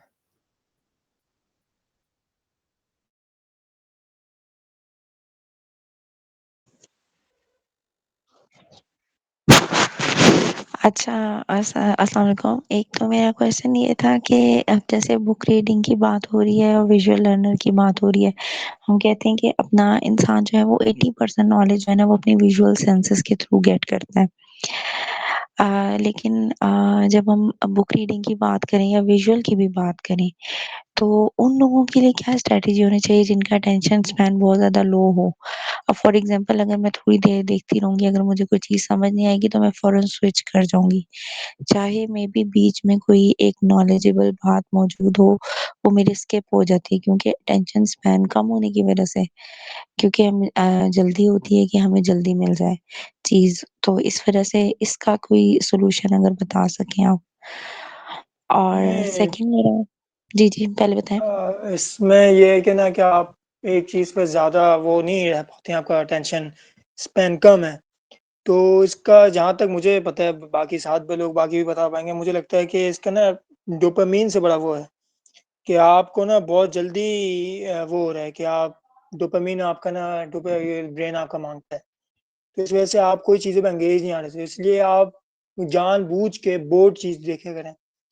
जितनी बोरिंग चीज़ देखेंगे यानी कि जो आपको बोर लगती है कि आप बड़ी लंबी वीडियोज़ देखेंगे, तो मैंने अभी पहले भी बताया था ना कि इसमें ये होता है आपका फ़ायदा कि आप फिर बाद में एक्सप्लेनेशन की चीज़ें बहुत अच्छे से वो कर लेते हैं। आप बहुत सी चीज़ें आपको ऐसी चीज़ें मिलती हैं कि जो आप ले ले लेंगे, वरना अगर आप सिर्फ़ एक बहुत जल्द के लिए वो करेंगे ना कि मुझे जल्दी वो चाहिए कोई भी नॉलेज और ये हो या फिर शॉर्ट हो और फ़ौरन पता चल जाए, तो उससे बहुत नुकसान है क्योंकि कोई भी आप बहुत ख़ास तौर पे वैसे थ्योरेटिकल सब्जेक्ट्स फ़िलॉसफ़ी है, मैथ्स है, फ़िज़िक्स है, केमिस्ट्री है, ये सारे तो आपको एक्सप्लेनेशन ही करनी होती है इसमें तो, सीधा-सीधा। तो और फ ज और जितने भी पॉलिटिक्स है और जितनी भी सारी चीज़ें हैं, तो अब जितनी आपको एक्सप्लेनेशन करनी पड़ती है, आपको एक्सप्लेनेशन ढूँढनी पड़ती है, तो आप इसके लिए ये उलट है कि कि आपको फ़ौरन मिल जाए और शॉर्ट इन्फॉर्मेशन मिल जाए। तो आप बोर चीज़ में ज़्यादा रहें, है ना? और लंबी वीडियोज़ देखें जानबूझ के, कि आपको जिसमें लगता हो कि यार ये बहुत लंबी है, ये मैं नहीं देख सकता या देख सकती, तो वो आप करें जितना, तो इंशाल्लाह ये होगा कि आपका वो आप आपका अटेंशन स्पैन बढ़ जाएगा, कि आप फिर ज़्यादा देर तक अटेंशन ले सकती हैं। Thank you so much. बहुत अच्छी आपने मुझे सजेशन दी। I will try to do this. और सेकंडली मैं आपको ये कहना चाहती थी, अब जैसे अभी बात हो रही थी चैट जीपीटी की और एआई मेटा की बात हो रही थी, तो इस सिनेरियो में मैं ये बात करना चाहूंगी कि देखें, ये हमें फौरी रिजल्ट जो है वो हमें प्रोवाइड कर देता है और जो है बहुत सारी सजेशंस भी दे देता है, लेकिन हमें ये नहीं पता होता कि हम ये कौन से सोर्स से ये एक्सट्रैक्ट करके लेके आ रहा है इंफॉर्मेशन। स्पेसिफिकली जब हम इस्लामिक नॉलेज लेना चाह रहे हैं या हम कुछ भी लर्न करना चाह रहे हैं, तो हमें चैट जीपीटी और एआई मेटा पे हम बिल्कुल भी बिलीव नहीं कर सकते, हम इस पे रिलाई नहीं कर सकते, क्योंकि ये तो वेबसाइट से डाटा स्क्रैच करके उसको एक्सट्रैक्ट करके लेके आ रहा है, तो हमें ये भी नहीं पता कि उसका सोर्स क्या है। तो आजकल तो बहुत ज़्यादा डिस्ट्रैक्टेड मटेरियल मौजूद है, तो हमें इस सिनेरियो में ये थोड़ा-सा एहतियात ये से काम बहुत लेना सही चाहिए। बात है। ये बहुत ज़्यादा सही बात है कि आपके पास अब मैं अपनी एक मिसाल देता हूँ कि मैं जैसे कि साथ भाई भी कर रहे हैं, एक फर्मा का एक कोर्स है सोशल साइंस का, उसमें मिस्टिसिज़्म का एक सब्जेक्ट है ना, तो उसमें ये है कि आप अगर जो पढ़ा रहे हैं वो आपको एक अलग बताते हैं, जैसे एक कौन बता देता हूँ चीज़ मैं, वहदतुल वजूद और एक वहदतुल शहूद। तो चैट जीपीटी से पूछेंगे तो चैट जीपीटी वहदतुल शहूद को बताएगा कि ये वो है कि क्या नाम है, एक सिर्फ़ आप ना एक वो थे जो भी सूफ़ी थे और जो थे वो बोलते हैं कि कायनात और अल्लाह ताला अलग हैं। लेकिन असल में जब मैंने पढ़ा, तो उसमें था कि नहीं ऐसा नहीं होता, क्योंकि वहदतुल शहूद जो एक होता है पूरे एक अलग कॉन्सेप्ट सा टाइप का है, कैसे वो मानते हैं ये सब। तो चैट जीपीटी को वाक़ई में वही बात पता होती है जो इसके अंदर डेटा है और जहाँ रिसोर्सेज़ से आ रहा है। अदरवाइज़ उसके अंदर कोई और चीज़ें वो नहीं हो सकती। सॉरी सॉरी साद भाई। अच्छा साद भाई, हमारी बहन ने बहुत जो क्वेश्चन पहले पूछा ना अटेंशन स्पैम को बढ़ाने का, उसके लिए एक टेक्नीक होती है पोमोडोरो टेक्निक, वो आप उसके बारे में सर्च करें। तो वो ये है कि 25 मिनट आपने किसी भी चीज़ पे काम करना होता है, 5 मिनट की ब्रेक लेनी होती है। अगर कोई अभी आपको मतलब चीज़ डिस्ट्रैक्ट करे कि मैंने अभी उसको ये बताना है या मैंने अभी इसको कॉल करके वो काम याद करवाना है, तो आप उस पे लिख लें कागज़ पे कि ये मैं जब 5 मिनट की ब्रेक आएगी तभी मैं ये करूँगा या करूँगी। उसके बाद मैं उस इसके दरमियान में 25 मिनट में कुछ भी नहीं करना। बस उस चीज़ पे फ़ोकस करना है जो भी काम कर रहे हैं। जो पढ़ रहे हैं, बुक पढ़ रहे हैं या जो भी चीज़ सीख रहे हैं। तो इस तरह जब 4 पोमोडोरो हो जाएँगे तो फिर हम एक लॉन्ग ब्रेक लेंगे जो 15 मिनट की होगी। तो इस तरह इसको सर्च करें, आपको ये काफ़ी हेल्पफुल वो होगा। रिपीट कर दें प्लीज़, नेम बता दें आप जो कह रहे हैं टेक्निक का? मैं ये कमेंट में लिख रहा हूँ, कमेंट में लिख रहा हूँ ये आप। ओके, एक और ओके, चीज़ भी थैंक है यू सो अटेंशन स्पैन के अंदर ना, अब वो बंदा ये कह के भई मैं बिल्कुल ही डिस्ट्रैक्ट हो जाता हूँ या कोई और चीज़ डिस्ट्रैक्ट कर देती है। ये दोनों चीज़ें डिफरेंट हैं। या खुद डिस्ट्रैक्ट हो जाना, वो तो फिर आपकी टाइप ही नहीं, क्योंकि हमने एक दफ़ा जब हम बुक रीडिंग के बारे में या रीडिंग के ऊपर टॉपिक कर रहे थे, तो इंशाल्लाह दोबारा कभी करेंगे। तो उसके अंदर तो पहले आपको अपनी पसंदीदा लिस्ट बनानी चाहिए कि भई मुझे पसंद क्या है, मैं क्या पढूँ?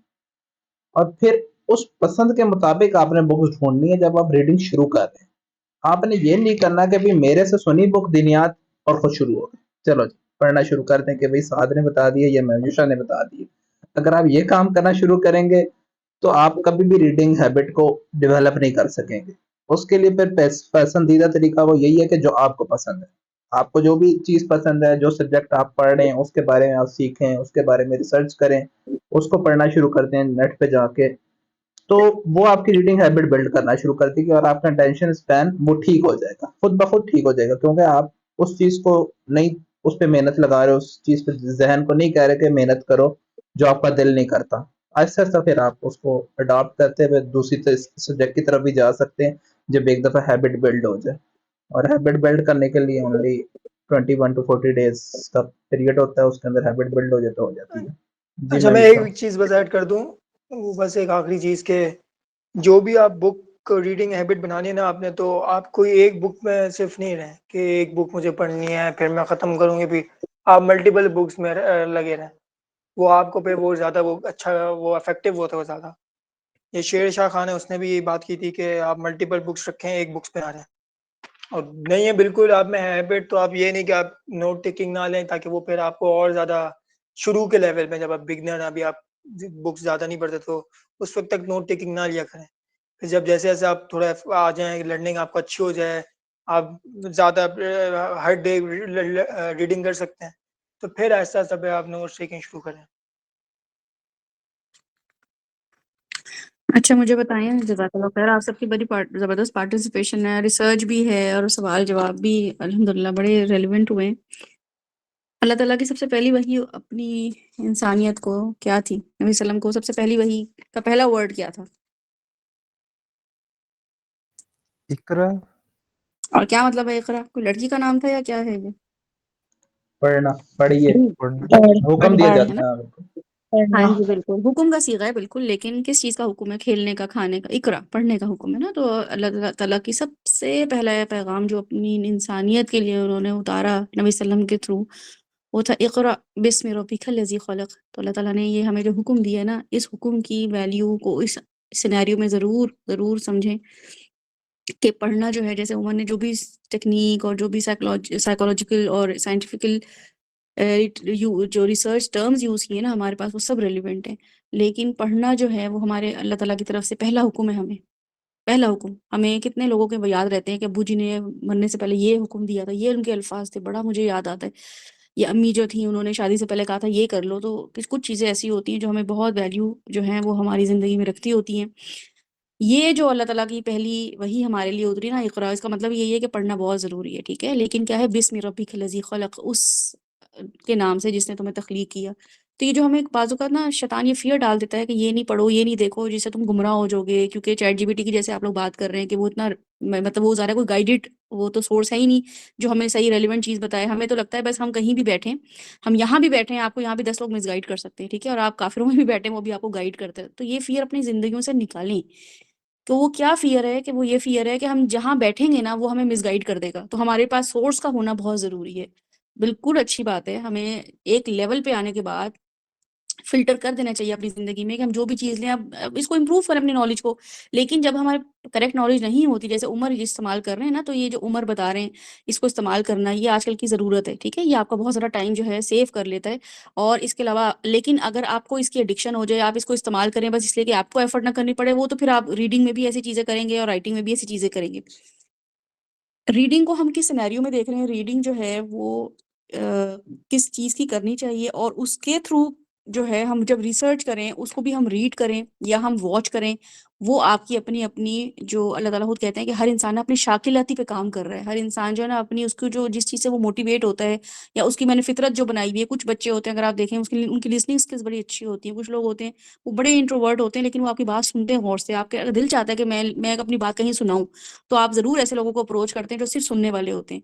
कुछ लोग होते हैं वो बहुत बोलने वाले होते हैं, तो आप कहते हैं अच्छा इन लोगों के साथ हम बैठ के बातें करते हैं, ये हमें बहुत इन्फॉर्मेशन देंगे। लिटरली उनके पास ज़िंदगी में इतनी इन्फॉर्मेशन होती है, आप उनके पास बैठेंगे। एक 3 दिन पहले मैं किसी खातून से मिली हूँ और उनको कौन-सी दुनिया की ऐसी चीज़ थी जो नहीं पता थी, और ऑथेंटिक हर चीज़ पता थी। दुनिया में क क्या कुछ हो रहा है, बस टॉपिक निकलता था और उनके पास दिल चाहता था कि वो बोलें और वो मैं सिर्फ़ उनको सुनूँ।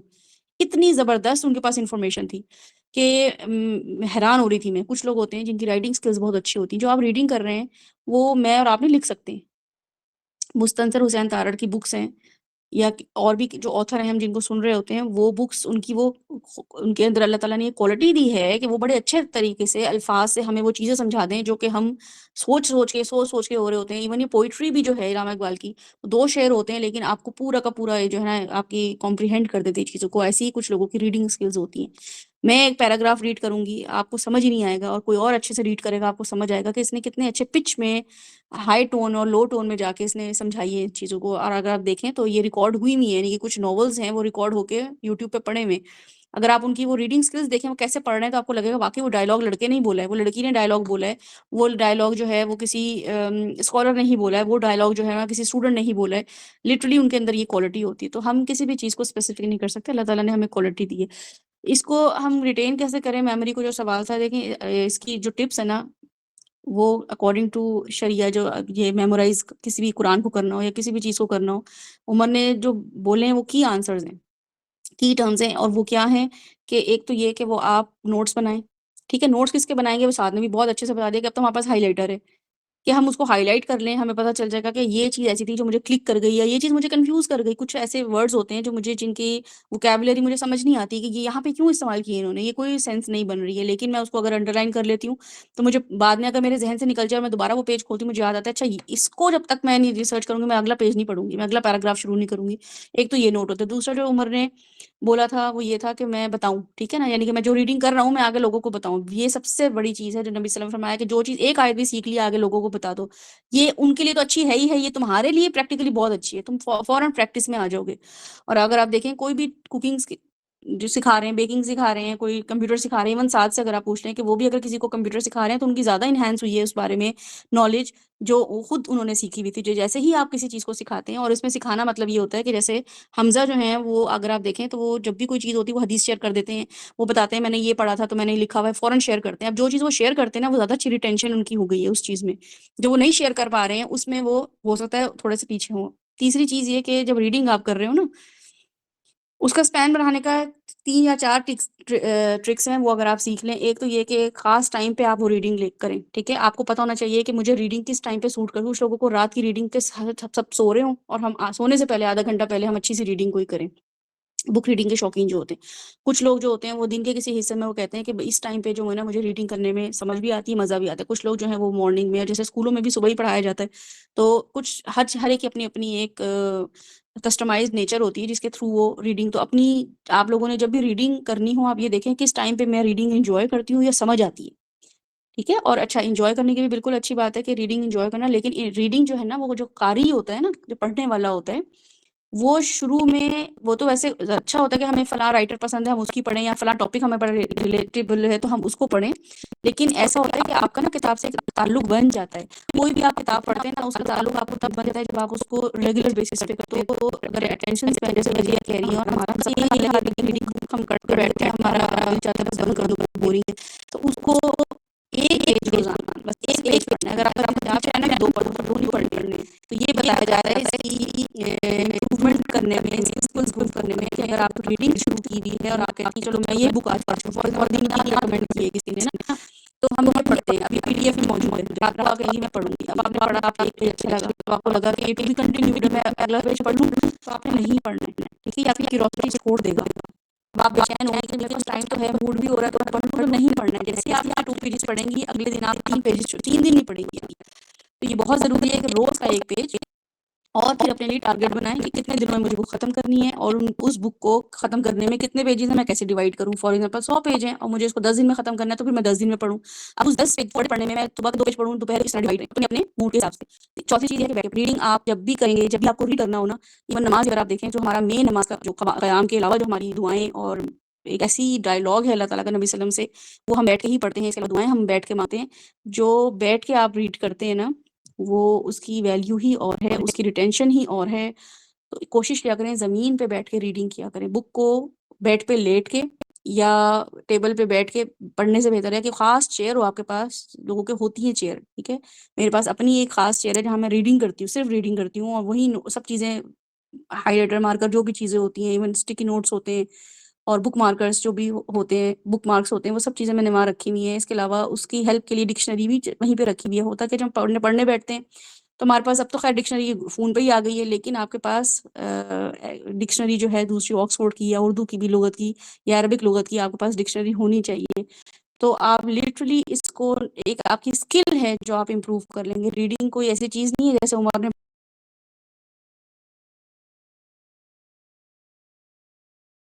बताया, ये आपकी पूरी पर्सनैलिटी जो है ना, उसको डेवलप करती है रीडिंग। अल्लाह ताला का हुक्म जो अगर पहला ना होता ना, तो इसको कभी भी हम वैल्यू ना देते। लेकिन चूँकि अल्लाह का हुक्म है, तो इसलिए इसको पढ़ाई को अपनी ज़िंदगी में, रीडिंग को अपनी ज़िंदगी में शामिल करना बहुत ज़रूरी है। आपके बच्चे जितना मर्ज़ी आप कहते रहें, बेटा पढ़ो, पढ़ो, कभी भी नहीं पढ़ेगा जब तक वो आपको नहीं पढ़ता हुआ देखेगा।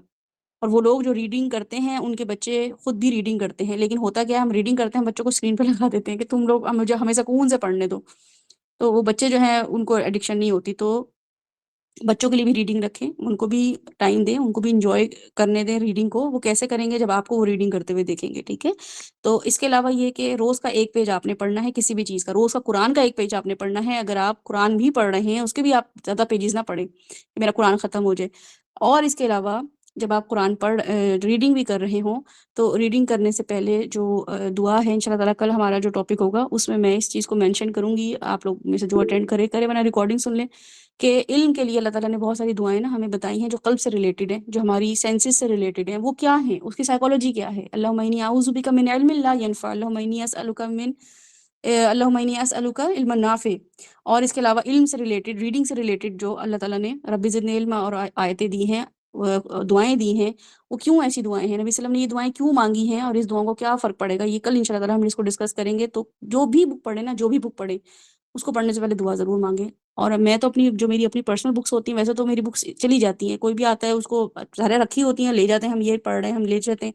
मैं लिख लेती हूँ वो दुआ, इल्म की दुआएँ जो हैं वो, यानी कि अगर एक आपने नॉवल शुरू किया हुआ है, एक आपने कोई बुक शुरू की हुई है, उससे पहले वो स्टिकी नोट्स लगा दें या अपने हाथ से लिख लें, ये सदका जारिया है आपके लिए।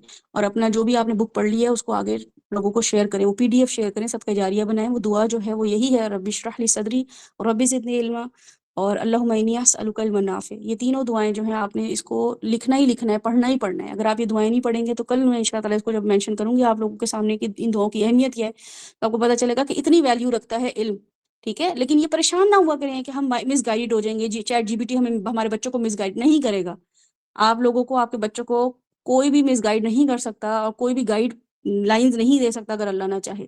तो इसके लिए हम होते क्या हैं, हम जाहिल रह गए हैं। यकीन करें, हम जो नॉन मुस्लिम्स हैं, वो हमारा कुरान पढ़ के गाइडलाइंस पे चल पड़े हैं। वो तरक्की कर गए हैं और हम इसलिए कि इसी चीज़ में घुल के अरबियों को नहीं पढ़ो, तो ईसाइयों को नहीं पढ़ो, तो यहूदियों को नहीं पढ़ो, गुमराह हो जाओगे। और सबसे ज़्यादा गुमराह कौम हम हैं। सबसे ज़्यादा गुमराही में हमारा ही खित्ता आता है। क्यों? इसको नहीं पढ़ना, उसको नहीं पढ़ना, गुमराह हो जाओगे। तो कौन-सी हिदायत मिल गई आपको? कितने हिदायत याफ़्ता हैं आप लोग? बिल्कुल भी नहीं है। और हिदायत याफ़्ता तो बहुत दूर की बात है, इल्म याफ़्ता भी नहीं है। कोई याफ़्ता है ही नहीं हम कि हमें कोई कहे कि इनसे कोई इन्फॉर्मेशन ले लो, कोई मशवरा ले लो। बच्चे तक तो हमारी बात नहीं सुनते नहीं है कि इनको क्या पता। तो मतलब आपको कैसे कोई गुमराह कर सकता है, मुझे ये समझ नहीं आती।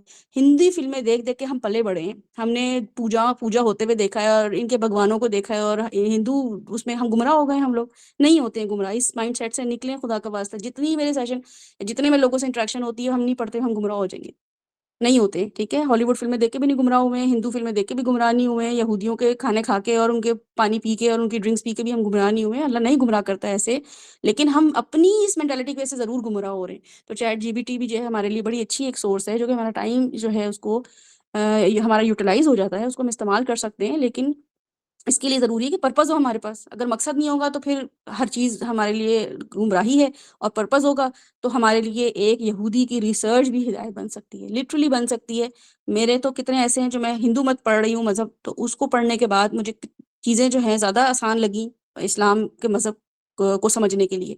तो इसलिए परेशान ये इस चीज़ कॉन्सेप्ट से निकलें, इस चीज़ पे रिवर्क करें। इसके लिए आपके पास कोई सवाल हो, कुछ हो, तो बार-बार पूछें और डबल चेक करें। आपके पास रिसोर्सेज़ हैं, नहीं भी हैं, तो आपके पास लोग हैं, वो आपको गाइड करेंगे। लेकिन कोशिश करें खुदा के वास्ते, इस माइंडसेट से, इस मेंटालिटी से निकलें। अल्लाह ताला के अलावा कोई आपको गुमराह नहीं कर सकता, ठीक है? अच्छा, इसके अलावा अल्हम्दुलिल्लाह हमारा काफ़ी लॉन्ग सेशन हो गया है और बड़ी प्रोडक्टिव बातें हमारी हुई हैं। हमारे पास ना बातें बहुत होती हैं, हम डिस्कस बहुत करते हैं, हम ना अमल के लिए चीज़ें जो हैं वो बहुत कम निकालते हैं। तो अब ये कोशिश करें कि उमर ने जो हमें टिप्स बताई हैं, वो हम ज़रूर उसको अप्लाई करें।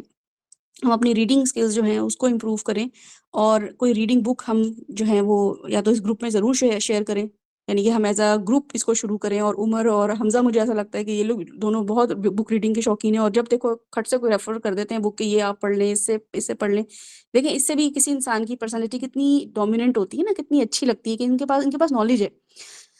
कुछ लोग होते हैं आपके पास बैठे हैं, अच्छा ये ड्रामा देखा, फलां मूवी देखी, फलां प्रोग्राम देखा, फलां यूट्यूब चैनल में आप ये जाएँ तो आपको ये मिलेगा। कभी भी आप उनसे इम्प्रेस नहीं होते, लेकिन जैसे ही कोई बुक का बताता है बड़े इम्प्रेस होते हैं। अच्छा, तो आजकल के दौर में भी आप बुक्स पढ़ रहे हैं और बुक्स को आपको पता भी है कि कैसे रेफ़र करना है, तो ये बहुत अच्छी चीज़ है। हम इस ग्रुप में ज़रूर कोशिश करेंगे कि बुक रीडिंग हम शुरू कराएँ, और उस बुक रीडिंग में किसी एक बंदे की जो भी कमांड है किसी बुक पे, वो उसको कराए। उसके बाद हम नेक्स्ट किसी और शख्स पे चले जाएँगे, किसी और पार्टिसिपेंट पे चले जाएँगे जो कि उस बुक को हमारे सामने रखेगा। एक दिन में एक बुक रीडिंग का सेशन रखेंगे और वो हमें कंक्लूड करके वो हमें बता देंगे, और फिर बाकी हम खुद उसको पढ़ लें।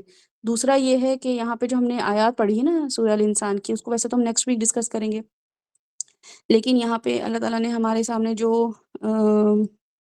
चीज़ें बताई हैं ना, वो यही है, अल्लाह ताला ने कहा है कि वखाना सायुकुम मशकूरा, तुम्हारी जो सही है ना, उसको उस पे मैं जो हूँ ना थैंक यू बोलूँगा, सही पे।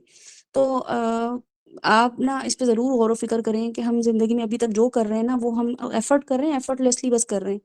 मतलब कोई भी काम करने के लिए हमें एफ़र्ट करनी पड़ी है, एफ़र्टलेसली कर रहे हैं। अगर हम एफ़र्ट कर रहे हैं ना, तो अल्लाह ताला उसने वही एफ़र्ट पे हमें थैंक यू बोलना है। अगर एफर्टलेसली कोई काम हो रहा है ना, तो थैंक यू नहीं बोलना है। फिर अल्लाह ताला ने वो आसानी कर दी है हमारे लिए। अल्लाह ताला कह रहा है वयमुद्दुहुम फी तुग़यानिहिम, इनको मैंने ढील दे दी है, आसानी दे दी है। अब इनके लिए दीन का पढ़ना भी आसान है, दीन पे अमल करना भी आसान है, नमाज़ें पढ़ना भी आसान है। ये नेमतें नहीं है अल्लाह की तरफ से।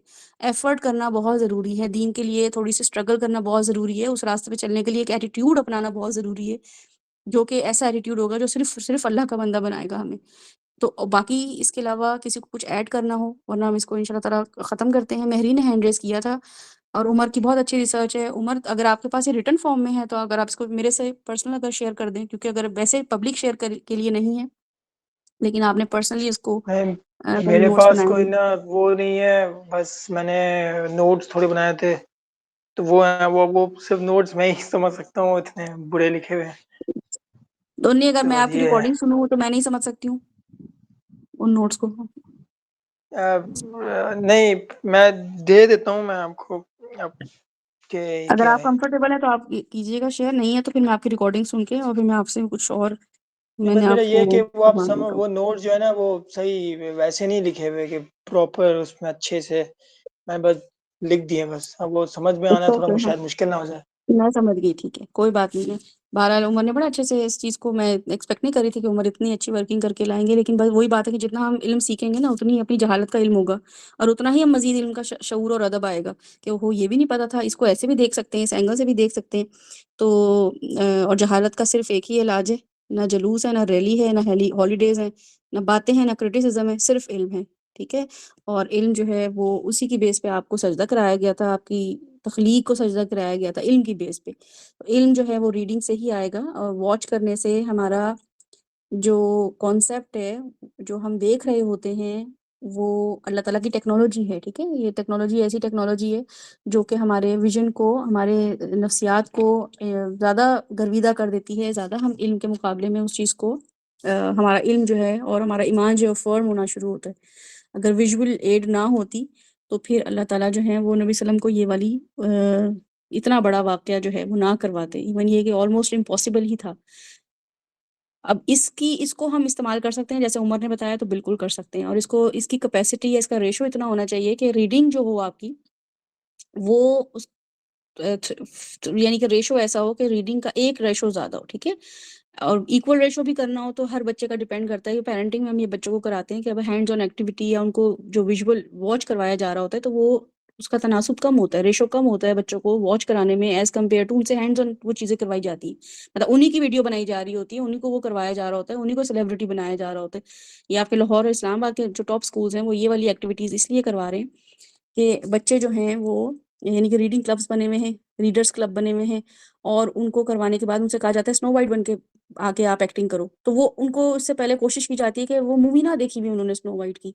तो अगर आप देखें तो मैं लेटेस्ट अभी एक जगह पे रिसर्च थी उनकी, तो मैं पढ़ रही थी कि वो लड़की बच्चे जो स्नो वाइट बनकर आए हुए हैं, कोई सिंड्रेला बनकर आया हुआ है, कोई शेक्सपियर की किसी उस पे एक्टिंग प्ले पे एक्ट कर रहे हैं।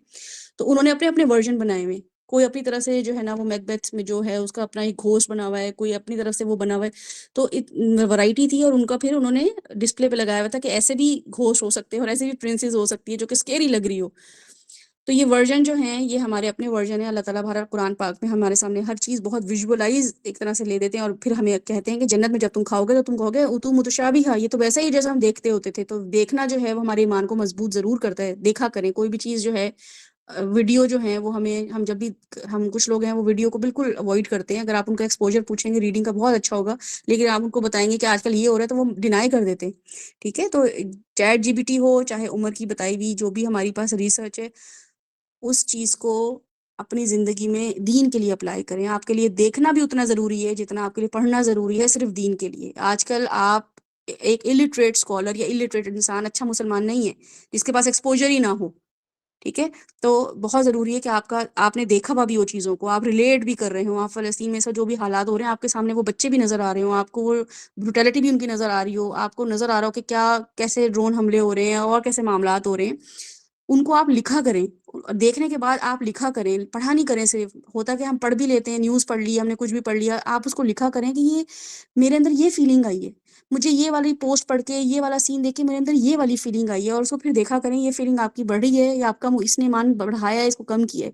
ये पूरी एक साइकोलॉजी है जो आपकी रीडिंग, आपकी वॉचिंग और आपके अपने जो फिर आप एक्सप्रेस कर रहे होते हैं, रिफ्लेक्शंस जो होते हैं, उसको जो है वो रिलेट करते हैं, इससे ईमान बढ़ता है। जो कि अगर हम देखें नबी सल्लम पे वही नाजिल होती थी, उसको फिर वो बयान करते थे, और बयान करके सहाबा इकराम ने जो हमें नरेट की है ना, अगर आप देखें वो बिल्कुल डिफरेंट चीज़ है। कुरान पढ़ना, कुरान पढ़ के नबी सल्लम के उस पे कमेंट्री देखना, और उस पे ये देखना कि सहाबा ने उसको कैसे कमेंट किया, यानी कि सहाबा ने उस पे कैसे कमेंट्री की है।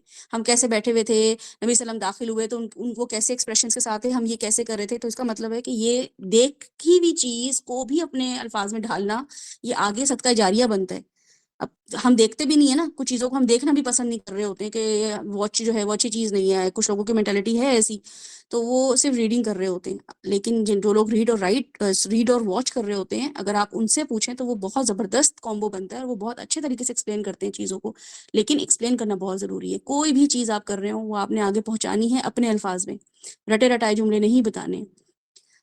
तो इंशाल्लाह ताला आज का बड़ा इन्फॉर्मेटिव था, और इस पे हम जितनी भी बात करें कम है। मैं इस टॉपिक पे चाह रही थी कि इसको हम मज़ीद जो है ना, रीडिंग, वॉचिंग और स्किल्स जो थी, इंटीग्रेटेड स्किल्स होती हैं, रीडिंग, राइटिंग, स्पीकिंग, इसको हम किसी दिन देखेंगे कि ये इंटीग्रेट कैसे करती हैं स्किल्स ना, हमारी पर्सनैलिटी को कैसे ग्रूम करती हैं।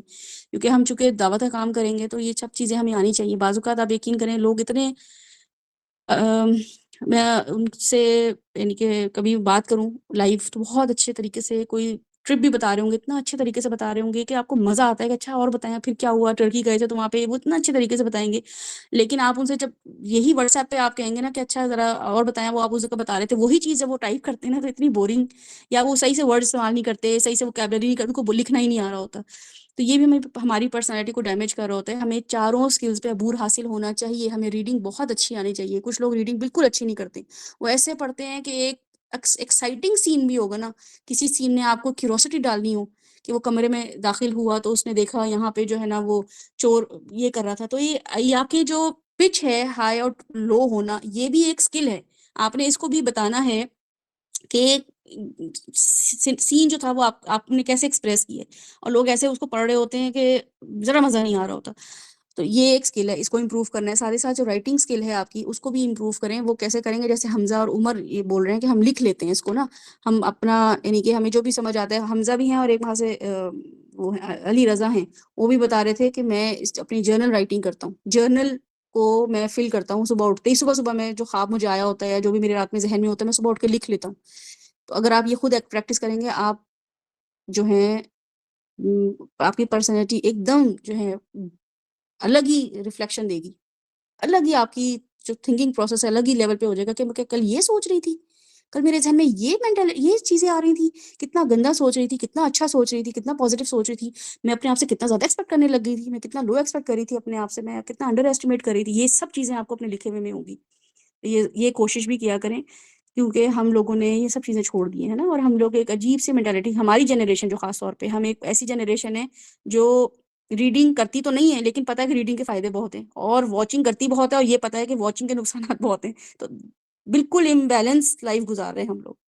बैलेंस होना बहुत ज़रूरी है, जो कि उमर ने बहुत बहुत अच्छे तरीके से इसको एक्सप्लेन किया है। और बाकी लोगों ने जो कंट्रीब्यूट किया वो भी बहुत अच्छे से, ख़ास तौर पे साद ने भी काफ़ी चीज़ों को जो आप लोगों के सामने रखा है, आप लोग दोबारा ज़रूर इसके रिकॉर्डिंग सुनिएगा और अपने लिए इसमें से सीखने की चीज़ निकालिएगा। कोई भी चीज़ जो है अल्लाह ताला ने बेवजह नहीं बनाई, ठीक है? आँखें भी जो है ना, और कान भी जो है, और जो मुँह भी जो है, इन सब चीज़ों ने गवाहियाँ देनी है, इन सब चीज़ों ने हमारे ईमान पे काम करना है। लेकिन असल में हमारा जो मामला है वो क्या है कि शैतान हमें बस फ़ियर डाल देता है, करो नहीं, कुछ करना ही नहीं है, एफ़र्ट करनी ही नहीं है। अल्लाह ताला कह रहे हैं न कान सअयुकुम मशकूरा, तुम्हारी तो एफ़र्ट्स थी जो मैं देख रहा था। अब रीडिंग तुमने शुरू की, एफ़र्ट की, तुमने रोज़ एक पेज पढ़ा, मुझे पता था मुश्किल था, लेकिन एक रोज़ का पेज पढ़ा, ये बस एफ़र्ट थी। अब एफ़र्ट अल्लाह ताला आखिर में ग्रैटिट्यूड ज़रूर शो करेंगे, लेकिन दुनिया में भी इसके फ़ायदे दिखाते हैं। ऐसा नहीं होता है कि दुनिया में हम कहें अच्छा हमें तो यहाँ फ़ायदा ही नहीं मिला, ज़रूर मिलता है। कोई भी चीज़, एक सिपारा भी कोई पढ़ता है, ये हिफ्ज़ आप लोग कर रहे हैं, कोई कह रहा है 15 आयतें कर ली, कोई कह रहा है 5 आयतें कर ली, तो कैसे कर ली? पिछले साल तो नहीं की हुई थी आपने, एफ़र्ट की ना आपने, ये एफ़र्ट अल्लाह ताला देख रहे हैं आपकी।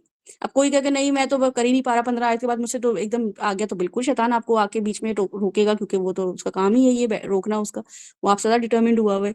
लेकिन करना क्या है कि अपने लिए छोटे-छोटे प्लान रखें। जो जिनका अटेंशन स्पैन बहुत कम है, वो अपने लिए बड़े टारगेट बिल्कुल भी मत रखें, बिल्कुल भी मत रखें। ये सबसे बड़ा हमारे लिए फ़ियर यही है कि हम अचीव ही नहीं कर पा रहे होते, कि हम छोटे-छोटे काम क्यों कर रहे हैं, बेबी स्टेप्स क्यों ले रहे हैं, तो बेबी स्टेप ही लेना पड़ेगा। रीडिंग करने के लिए जो बुक्स हैं, वो रीडिंग करने की बुक्स जो हैं, वो ज़रूर वो वाली इस्तेमाल करें जो आपके इंटरेस्ट की हों, लेकिन साइड बाय साइड एक ऐसी बुक ज़रूर इस्तेमाल करें जो आपको लगता है कि आपका इससे एनहांस होगा नॉलेज। कोई भी चीज़ हो, किसी की सीरा की बुक है, वो आधी हुई हुई है, मैं अभी उस दिन आतिफ़ से पूछ रही थी, कहती मैंने खुद ही पढ़ ली है। आप लोगों ने खत्म कर ली, मैंने पूरी बुक खुद पढ़ ली है। तो अब सोचें कि एक सीरा की बुक थी, हाँ, मदनी दौर हमारा शुरू हो चुका था, वो खत्म भी करके बैठ गए, है ना? और कितने लोग हैं जिन्होंने हमारे साथ शुरू की थी और बीच में अटक गए। सीरा की बुक भी हमारी शुरू नहीं हुई ना ख़त्म होती है। सहाबी की कोई बुक शुरू करें, वो रीडिंग करना शुरू करें, वो हमारे लिए एक उसमें अच्छा सहाबी की जो बुक है, किसी भी सहाबी की बुक आप शुरू करें, उसमें आपके लिए बेहतरीन नोट्स बनेंगे। इतना कुछ मिलेगा आपको सीखने को गारंटीड। कोई भी बुक शुरू कर लें, ख़ास तौर पे हज़रत उमर की अगर आप पढ़ेंगे, और उसपे तो लॉ आपको बहुत सारे मिल जाएँगे और नोट्स आपको बहुत अच्छे मिल जाएँगे, बनाने मिल जाएँगे। हज़रत अबू बकर के आपको बहुत अच्छे मिल जाएँगे। एक और सहाबी थे जो साद बिन अबी वक़ास थे। एक और 2-3 सहाबी हैं जिनसे जुर्रत और जिनके साथ आपको ना ये आप मुझे नहीं पता, बहरहाल हर किसी का अपना होता है, लेकिन मैंने मेजॉरिटी को देखा है कि जब भी हम कोई सेशन में ये वाला सहाबी हम पढ़ते हैं ना, एक ही जैसे सबके पास ना वो वाला विज़डम आ रहा होता है। तो ये सहाबी भी जो है ना, इनके तरफ से भी बहुत सारी खैर मिलती है हमें। वो बुक भी शुरू करें। अपनी ज़िंदगी में एक बायोग्राफ़ी भी किसी की शुरू करें। इलॉन मस्क की बायोग्राफ़ी पढ़ लें, या किसी भी दुनिया में कामयाब शख़्स की पढ़ें। आपको पता चलेगा कि अगर इवन ये कि एक वक़्त ऐसा आएगा कि आप रिलेट करेंगे कि जो भी स्ट्रैटेजीज़ बता रहे हैं ना सक्सेसफुल होने की, ये बिल्कुल इस्लाम से रिलेट करती है। लिटरली कितनी जगहों पे तो हमें कोट करना पड़ता है कि फलाँ ने जो बोला है, स्टीव जॉब्स ने ये बताई है, ये इस्लाम से रिलेट करती हुई चीज़ें। लेकिन चूँकि हम उनके बारे में भी नहीं पढ़ रहे होते हैं, हमें लग रहा होता है इनको पढ़ने का क्या फ़ायदा है, लेकिन इनकी बायोग्राफ़ी भी पढ़ें। इन्होंने रिनाउंड लोग हैं, इन्होंने कोई नाम बनाया है। अल्लाह ताला ने फ़िरौन को भी मेंशन किया, अल्लाह ताला ने क़ारून को भी मेंशन किया, हामान को भी मेंशन किया है कि जो लोग दुनिया में पैसों की वज़ह से, शोहरत की वज़ह से अपना नाम बनाते हैं, अल्लाह ताला ने उनको ऐसे नहीं है कि उनको छोड़ा ना हो, लेकिन उनसे सबक तो सीखो। हम तो उनको पढ़ते ही नहीं है, किसी की बायोग्राफ़ी नहीं हमने पढ़ी हुई। पढ़ा करें उनके बारे में और देखा करें कैसे अचीव कर लिया। वही स्ट्रैटेजीज़ को इस्लाम बता रहा होता है, हमारे ईमान मज़बूत होता है, गिरफ्त मज़बूत होती है। तो बहरहाल ये सब चीज़ें जो हैं वो अम, आप जो है इसको अपनी ज़िंदगी में रिलेट करें। इसके बारे में दोबारा ज़रूर हम एक और सेशन करेंगे जो कि इसी स्किल्स के बारे में होगा, इन्हीं स्किल्स के बारे में होगा, जो कि हमें इंशाल्लाह ताला, और इसमें सवाल-जवाब भी किसी के हों या किसी ने इसमें अपनी खुद इनपुट देनी हो, कोई वॉलंटियर करना चाहे कि हम इसमें कुछ करना चाहते हैं, ज़रूर। और बुक रीडिंग ज़रूर शुरू करें, इस ग्रुप के थ्रू शुरू करें, लेकिन उसमें कंसिस्टेंट हो। अगर आप कंसिस्टेंट नहीं होंगे, तो उसमें आपको कोई खैर नहीं मिलेगी, कोई आपका विज़डम नहीं बढ़ेगा, बढ़ेगा ही नहीं विज़डम। और एक बुक सबके साथ पढ़ा करें, क्योंकि एक ज़हन इस्तेमाल होता है, तो एक ज़हन इस्तेमाल होता है। और बहुत सारी एक किताब में बहुत सारे लोग बैठे हो ना, तो बहुत सारे वर्ज़न आपको मिल रहे होते हैं। इसके अलावा एक बुक ऐसी है जो सोलो रीडिंग होनी चाहिए, ठीक है? आपकी सोलो रीडिंग होनी चाहिए, ख़ास तौर पे अगर आप अखबार पढ़ेंगे आप, तो बहुत अच्छी चीज़ है। अखबार आपकी वोकैब्युलरी बढ़ाता है, अखबार आपकी इन्फॉर्मेशन बढ़ाता है, अखबार आपको डिफरेंट कल्चर्स के बारे में इंट्रोडक्शन देता है। अब तो खैर रहा नहीं है, लेकिन पहले ज़माने में होता था, मुझे नहीं पता आप लोगों के घरों में आता है कि नहीं आता, लेकिन बहरहाल पहले ये अखबार जंग और एकदम नवाए वक़्त होते थे। ये अखबार एक ज़रूर लगाएँ अपने घरों में, बच्चों के साथ एक ज़रूर हेडलाइन्स जो होती हैं, कम से कम फ्रंट पेज होता है, उसको रीड किया करें। इसके अलावा एक ऐसा मैगज़ीन लगाएँ जो कि जमात इस्लामी या तंज़ीम इस्लामी के मैगज़ीन्स महीने के लगते हैं। ये जब घर में रखे होते हैं ना, तो बाज़ औक़ात वो रखे हुए होते हैं, कोई नहीं पढ़ रहा होता, लेकिन कभी बोर हो रहे होते हैं, तो गेस्ट आए हुए होते हैं, वो पढ़ लेते हैं। वो पढ़ रहे होते हैं, तो उनको कोई ना कोई एक हदीस या कोई इस पे टॉपिक पे डिस्कशन हुई होती है, उन लोगों की आर्टिकल्स होते हैं, वो बड़ी अच्छी चीज़ होती है रीडिंग के लिए ख़ास तौर पे। और बुक्स जो हैं, वो मैंने आपको बताया कि ख़ास जगह पे आपको पढ़नी पड़ेगी। अगर आप बुक को लेके अपने साथ जहाँ-जहाँ जा रहे हैं कि मैं जहाँ लेटूँ, जहाँ बैठूँ, बुक मेरे साथ, तो नहीं, आपको बुक के पास आना पड़ेगा। बुक एक जगह पे रखें, वो आपकी एक ख़ास चेयर या ख़ास एक आपकी टेबल या कोई एक जगह होनी चाहिए जहाँ बैठ के पढ़ रहे हो, और बैठ के ही पढ़ना है। यानी कि बुक आपके सामने हाथ, जैसे लैपटॉप होता है ना, ऐसी फ़ॉर्म में होनी चाहिए। लेटे हुए बुक आपके ऊपर होती है, ये आपका मेमोरी रिटेंशन देती नहीं है आपको कोई, बल्कि आप पढ़ते-पढ़ते किसी और दुनिया में खो खो रहे होते हैं, आप ज़ोन आउट हो रहे होते हैं, ठीक है? ये पोस्चर में बताया जाता है कि जब भी आप लेटे हुए देख रहे हो या पढ़ रहे हो, तो आप ज़ोन आउट हो रहे होते हैं, आप इतना रिलेट नहीं कर रहे होते और रिटेंशन भी नहीं हो रही होती है। इसके अलावा ये कि जो भूख की हालत में और नींद की हालत में रीडिंग नहीं करनी है आप लोगों ने। अगर आप रीडिंग डेवलप करना चाह रहे हैं, ठीक है? अगर आप चाह रहे हैं आपके बच्चे रीडिंग हैबिट डेवलप करें और आप खुद भी रीडिंग हैबिट डेवलप करें, या ऐसी कोई बुक को शुरू किया जो बोरिंग लग रही है, तो भूखे ना हो, ना नींद आ रही हो, ना आपको कोई मीठे की क्रेविंग हो रही है, यानी कि आप फुल फ्लेज नींद लेके, खाना लेके, ऐसा कोई टाइम जिसमें आपको लग रहा हो कि चलो अब मैं, मतलब अब मुझे टाइम देना है, उससे पहले आपको तैयारी करनी है उन सब चीज़ों की। कि नमाज़ भी पढ़ी हुई हो, नमाज़ में एक टाइम आपको मिले, खाना भी आपने खाया हुआ हो, आपने पानी भी पिया हुआ, वॉशरूम भी आप फारिग हो गए हो, और इसके अलावा आपने कोई ज़रूरी काम हो कि अच्छा मुझे तो अभी खाना बनाना है, या मुझे तो अभी किसी को फ़ोन करना है, या मुझे तो अभी फलाँ को मैसेज करना है। अब आपके ज़हन में अगर ये चीज़ है और आप रीडिंग करने बैठ गए, तो फिर आपकी रीडिंग हैबिट्स कभी भी डेवलप नहीं होंगी। ये बच्चों को जब आप करवाते हैं, तो फिर आप बच्चों को इस तरीके से प्रिपेयर करते हैं, लेकिन चूँकि हम खुद इस लेवल पे बच्चे ही हैं, बिगिनर लेवल पे ही होते हैं, रीडिंग का शौक नहीं होता, तो इसको शुरू करें। बहरहाल इसके अलावा किसी और को कुछ ऐड करना है? उमर, वजीहा, हमज़ा, सना, महरीन, साद, फातिमा?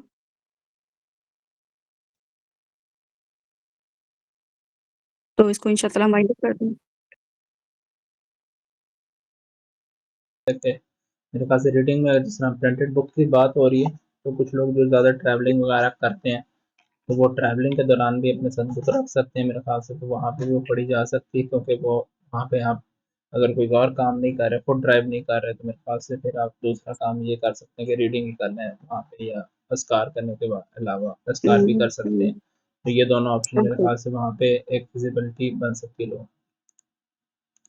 बिल्कुल ऐसा है, बहुत ज़बरदस्त साद ने बोला है। वाक़ई हमारी गाड़ियों में हम सब अगर कोई ड्राइव करता है, तो मैं जब ड्राइव करती हूँ, तो गाड़ी में अस्कार की, क्योंकि कभी ट्रैफिक जैम हो जाता है या कभी एक जगह मुझे वेट भी करना पड़ता है, मेरे 2 बच्चों के दरमियान टाइम, यानी कि छुट्टी में बहुत गैप होता है, तो उसमें रीडिंग करनी हो, रीडिंग तो ख़ैर उस दौरान मेरी कोशिश होती है मैं रीडिंग ना भी करूँ, क्योंकि कोई ना कोई मिल जाता है सलाम दुआ के लिए उठना बैठना, तो वो रीडिंग के लिए डिस्ट्रैक्शन होती है। अस्कार बहुत उसमें आपके ज़रूरी हैं, आपने दुआएँ लिखी हुई हैं, आपने हिफ्ज़ करना हो ना, तो आपके वो नोट्स हों, या फॉर एग्ज़ाम्पल कोई आपने सूरा हिफ्ज़ करनी है, सूरा इंसान है ना, तो आपने 2 आयतें फॉर एग्ज़ाम्पल हिफ्ज़ करनी है, वो 2 आयतें आप लिख के ले जाएँ। और वो लिख लिख के ले जाएँ, गाड़ी में रख लें और वो याद करते रहें। जहाँ भी आपको लगे रेड सिग्नल है, आप वो आयत निकालें फ़ौरन, क्योंकि वो कुरान खोलना, वुज़ू की हालत नहीं होती, कुछ तो वो पेपर निकाल के या मोबाइल में निकाल के वो 2 आयतें जो हैं, वो आप उसको रटना शुरू कर दें।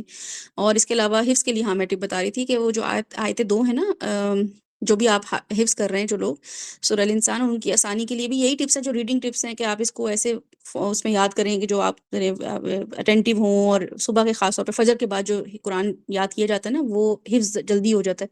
और बहुत लाउड आवाज़ में आपने पढ़ना है, ठीक है? हिफ्ज़ जब भी आप करें तो ज़ोर से पढ़ें। इसके अलावा ये था कि हिफ्ज़ के लिए जो भी आप आयत पढ़ रहे हैं ना, कोशिश करें कि कुरान में देखें कि इससे रिलेटेड आयत और कौन-सी है। मतलब अगर कोई भी ऐसी आयत है, उससे लुक अलाइक आयत कौन-सी है, उसको भी अपने साथ रखें, और दोनों को ना कंपैरिज़न करें कि इसमें क्या फ़र्क है, इसमें क्या फ़र्क है। तो आपकी रिटेंशन बहुत अच्छी होती है।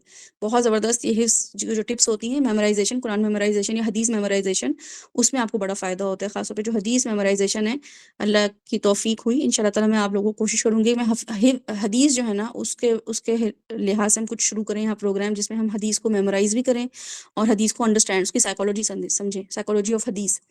उसमें क्या होता है कि जब नबी सल्लम की हदीस है ना, तो एक ही हदीस 2-3 रावी बयान कर रहे होते हैं, तो वो सिमिलर लग रही होती है। लेकिन अगर हम उनको जैसे ही देखते हैं ना कि अच्छा यहाँ पे नबी सल्लम ने ये लफ्ज़ यूज़ किया, वहाँ पे ये, आपको सबसे ज़्यादा अच्छी वही याद होती है हदीस, जिसमें आपको डिफ़रेंस मिले। तो कुरान में भी ऐसा ही है कि जहाँ भी आपको कोई ऐसी आयत, आपको जहाँ पे फँस रहे हो ना आप किसी आयत में कि ये मुझे याद नहीं हो रही, इसकी मुझे, तो इसको लिखें, इन आयत को लिखें। फॉर एग्ज़ाम्पल सूरह अल इंसान है, ठीक है? अगर आप उसमें आपने कोई भी आयत आपने हिफ्ज़ करनी हो, आपको इन्ना हाज़िही तज़किरतुन फमन शाअ इत्तख़ज़ इला रब्बिही सबीला। अभी आपको याद नहीं हो रही है, तो आपने इसको इन्ना हाज़िही तज़किरा इसको 7 टाइम्स पढ़ना है। उसके बाद आपने इसको पेपर पे लिखना है।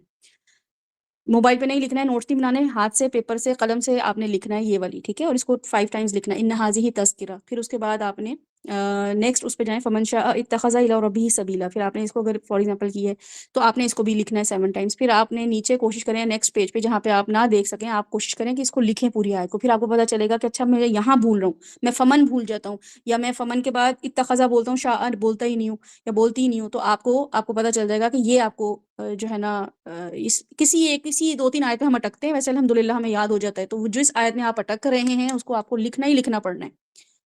उसके बगैर आपको वो फिर हमेशा भूलेगी, यानी कि अभी नहीं तो 10 दिन बाद भूल जाएगी, 2 महीने बाद आप फिर उस पे अटकेंगे। लिखना बहुत ज़रूरी है। और इसके अलावा सिमिलर आयत देखें कि अच्छा यहाँ पे इस यानी कि आयत लिखें, और चैटजीपीटी की जहाँ तक बात है तो वो बिल्कुल उसी में आप कह लेंगे सिमिलर लुक अलाइक कोई आयत ऐसी है इस कुरान में, तो आपके पास आ जाएगा हाँ ये आयत है।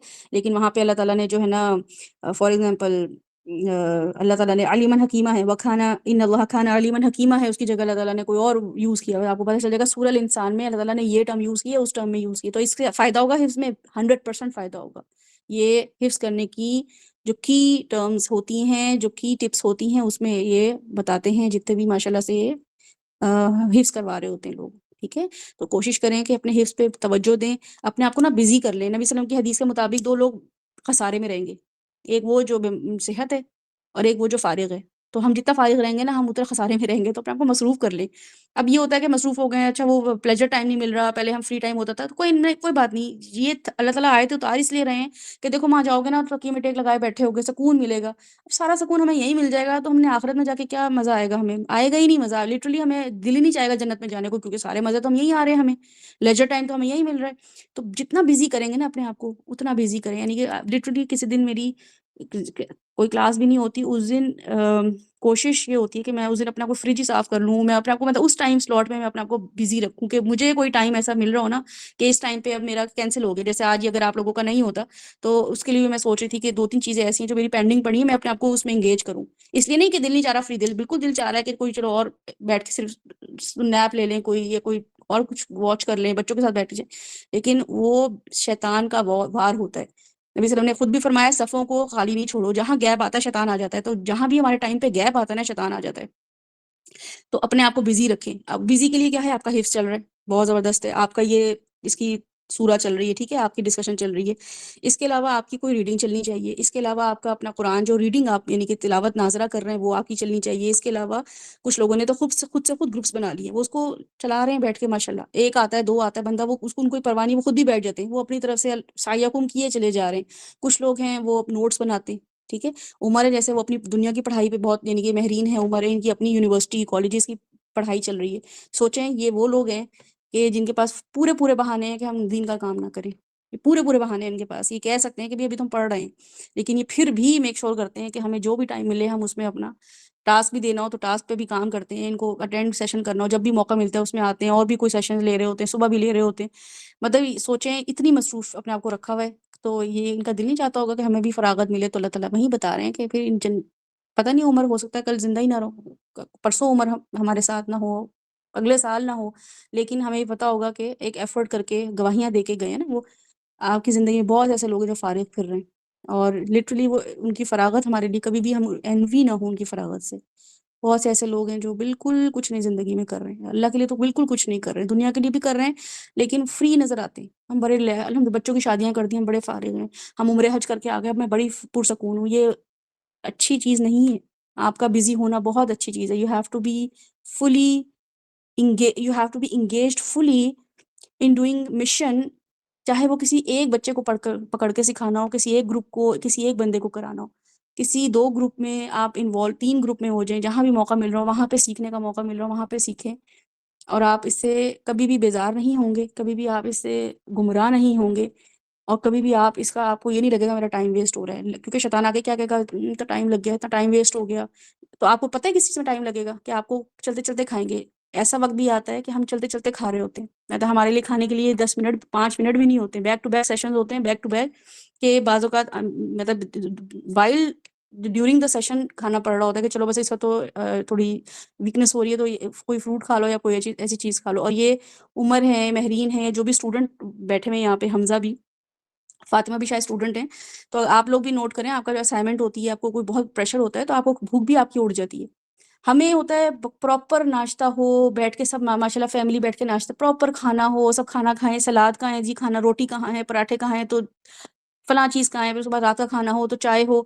ये एक मोमिन को सूट करता है? नबी सल्लम इतने दिन भूखे रहते थे, मिशन पे काम कर रहे होते थे, तो आपको भी जब असाइनमेंट होती है ना और यूनिवर्सिटी की, कॉलेज की, आपको भी भूखे मर जाती हैं।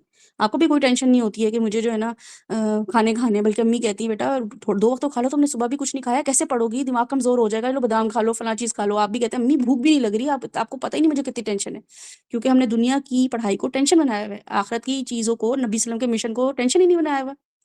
लगता ही नहीं है कि ज़िम्मेदारी है, लगता ही नहीं है ये मेरी ज़िम्मेदारी है। बस एक कुरान पढ़ लिया, एक सूरह पढ़ ली, 4 आयतें हिफ्ज़ कर ली, बस ये ज़िम्मेदारी है मेरी। ऐसा नहीं है, आपने मिशन बनाना है। जैसे असाइनमेंट को मिशन बनाते हैं ना, ये टास्क को मिशन बनाया करें और भूख उड़ाया करें। कोशिश किया करें आपको वाक़ई आपकी भूख उड़े, और ये तभी उड़ती है जब आप मिशन लेते हैं। जैसे उमर ही कह रहे हैं कि मुझे काम करना था, तो मुझे मतलब मेरे पास टाइम भी कम होता है, तो मुझे ये भी करना है, मैं चैट जीपीटी से हेल्प लेता हूँ। ये चैट जीपीटी नेमत है इनके लिए, क्योंकि इतना बिज़ी हो गए हैं ये कि इनके पास अब टाइम ही नहीं है। और ये अगर आप 2 साल 3 साल पहले पूछें तो उमर उतनी फारिग, इससे भी बातें कर रहे हैं, कोई फैमिली आई हुई है उनको भी टाइम दे रहे हैं, लंबी-लंबी उनसे बहसें। अब कोई फैमिली आ जाए ज़रा घर में, उमर के पास टाइम भी नहीं होगा उनके पास बैठने के लिए। जैसे ही आप कोई मिशन बनाते हैं, आपकी रीडिंग स्किल्स, राइटिंग स्किल्स, आपकी हर स्किल इम्प्रूव जो है ना वो टाइम पे लगना शुरू हो जाती है। मकसद होना चाहिए ज़िंदगी में, और मकसद जो है वो इससे कम ना हो कि दीन के लिए हमें जो है, हम दीन के लिए क्या कर रहे हैं, अपने लिए नहीं करना है, हिफ्ज़ अपने लिए नहीं कर रहे हैं, आप दीन के लिए कर रहे हैं ना। और दीन को कैसे इनपुट दे सकते हैं वो आप देखें कि आप कैसे दीन को इनपुट कैसे हो सकता है, जो भी आप कर रहे हैं राइटिंग में सदका जारिया कैसे बन सकता है। इंशाल्लाह ताला उसको मज़ीद देखेंगे। कल का जो सेशन है हमारा वो कुछ दुआओं पे है। वो दुआएँ नहीं हैं, वो ये ऐसी दवाइयाँ हैं जो जिसकी वज़ह से हम बीमार हैं और वो दवाइयाँ हमें चाहिए, ठीक है? तो वो ख़ास सिलेक्शन ऑफ दुआज़ है जो आपके सामने ना सिर्फ़ वो पढ़ तो आप रहेंगे, पढ़ तो रहे होंगे ऑफ़ कोर्स, और पढ़ भी लेंगे, लेकिन उनको समझना कैसे है, उनको अपनी ज़िंदगी में अप्लाई कैसे करना है, उनसे हील कैसे होना है। अब हील होने के लिए उनकी मिक़दार कितनी होनी चाहिए, उसको बिफ़ोर फूड और आफ्टर फूड कैसे करना है, वो उसमें डिस्कस किया जाएगा। उन आयात को आपके सामने जो है ना वो आप लोग खुद भी अपना इनपुट ज़रूर दीजिएगा। तो कल का सेशन आप लोगों के लिए, उन लोगों के लिए जिनके दिल में बीमारी है, जिनका दिल बीमार हो चुका है, जिनके दिल में ज़रा-सी भी नफ़रत है, बुग़्ज़ है, कीना है, हसद है, गुस्सा है, नफ़रत है, लाचारी है, कन्फ्यूज़न है, बहुत ज़्यादा जो है ना वो कॉन्फिडेंस आ गया, ओवर कॉन्फिडेंट हुए में, अंडर कॉन्फिडेंट हुए में, जो भी बीमारी आपके दिल में है, जिस भी लेवल की है, वो कल की दुआएँ जो हैं वो आप लोगों के लिए ही बनाई, मतलब उसको कस्टमाइज़ किया गया है, उसको डिस्कस करेंगे। कोशिश करेंगे कुछ दुआओं को हम हिफ्ज़ भी कर लें, कुछ दुआओं को हम कोशिश करेंगे वहीं पे वहीं सब उसको पढ़ें भी, ताकि अगर आपको प्रोनाउंस करना भी नहीं आ रहा उन दुआओं को, तो वो प्रोनाउंस भी आप कर लें, ठीक है? इंशाअल्लाह ताला, यानी कि उनको रीड भी आप कर लें।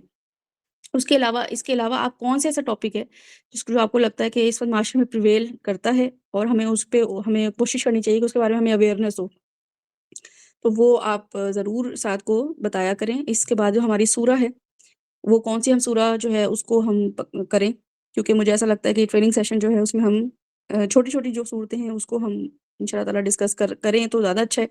तो जितनी ज़्यादा वोट आएँगे या जो भी आप लोगों के पास इस चीज़ की रीज़न होगी कि हम ये सूरा करें, उसको हम कोशिश करेंगे कि दोबारा शुरू करें सूरा और फिर टास्क बेस्ड काम करें।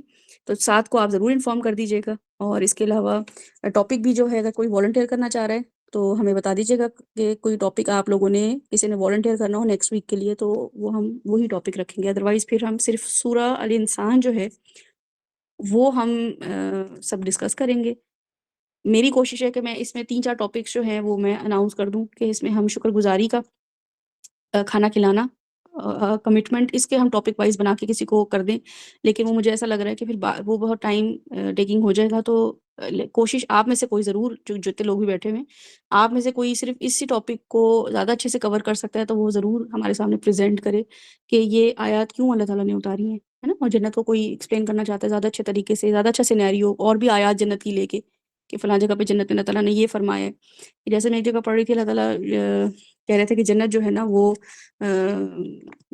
यानी कि जब जन्नत सामने लाई जाएगी किसी भी इंसान के ना, तो ये मुझे इतनी प्यारी बात लगी कि ना वो हमें जाना नहीं पड़ेगा जन्नत के सामने, जन्नत सामने लाई जाएगी। ये इतने बड़े ऑनर की बात है। मुझे नहीं पता ये आपकी साइकोलॉजी को हिट करती है कि नहीं करती। बहरहाल जन्नत को जो समझ रहे होते हैं, पढ़ रहे होते हैं, उनके लिए ये बड़ी अपीलिंग बात है कि अ, कोई भी चीज़ आपके सामने लाई जाए कि ये सरप्राइज़, ये आप तुम्हारे लिए चीज़ है। वो आपके लिए आप उसके लिए कितनी आपकी साइकोलॉजी में कैसे हिट करती है? मुझे बहरहाल ये जब मैं आयत पढ़ रही थी, मुझे पता नहीं ऐसा लग रहा है कि शायद ये आपके लिए ओवरडोज़ ना हो जाए।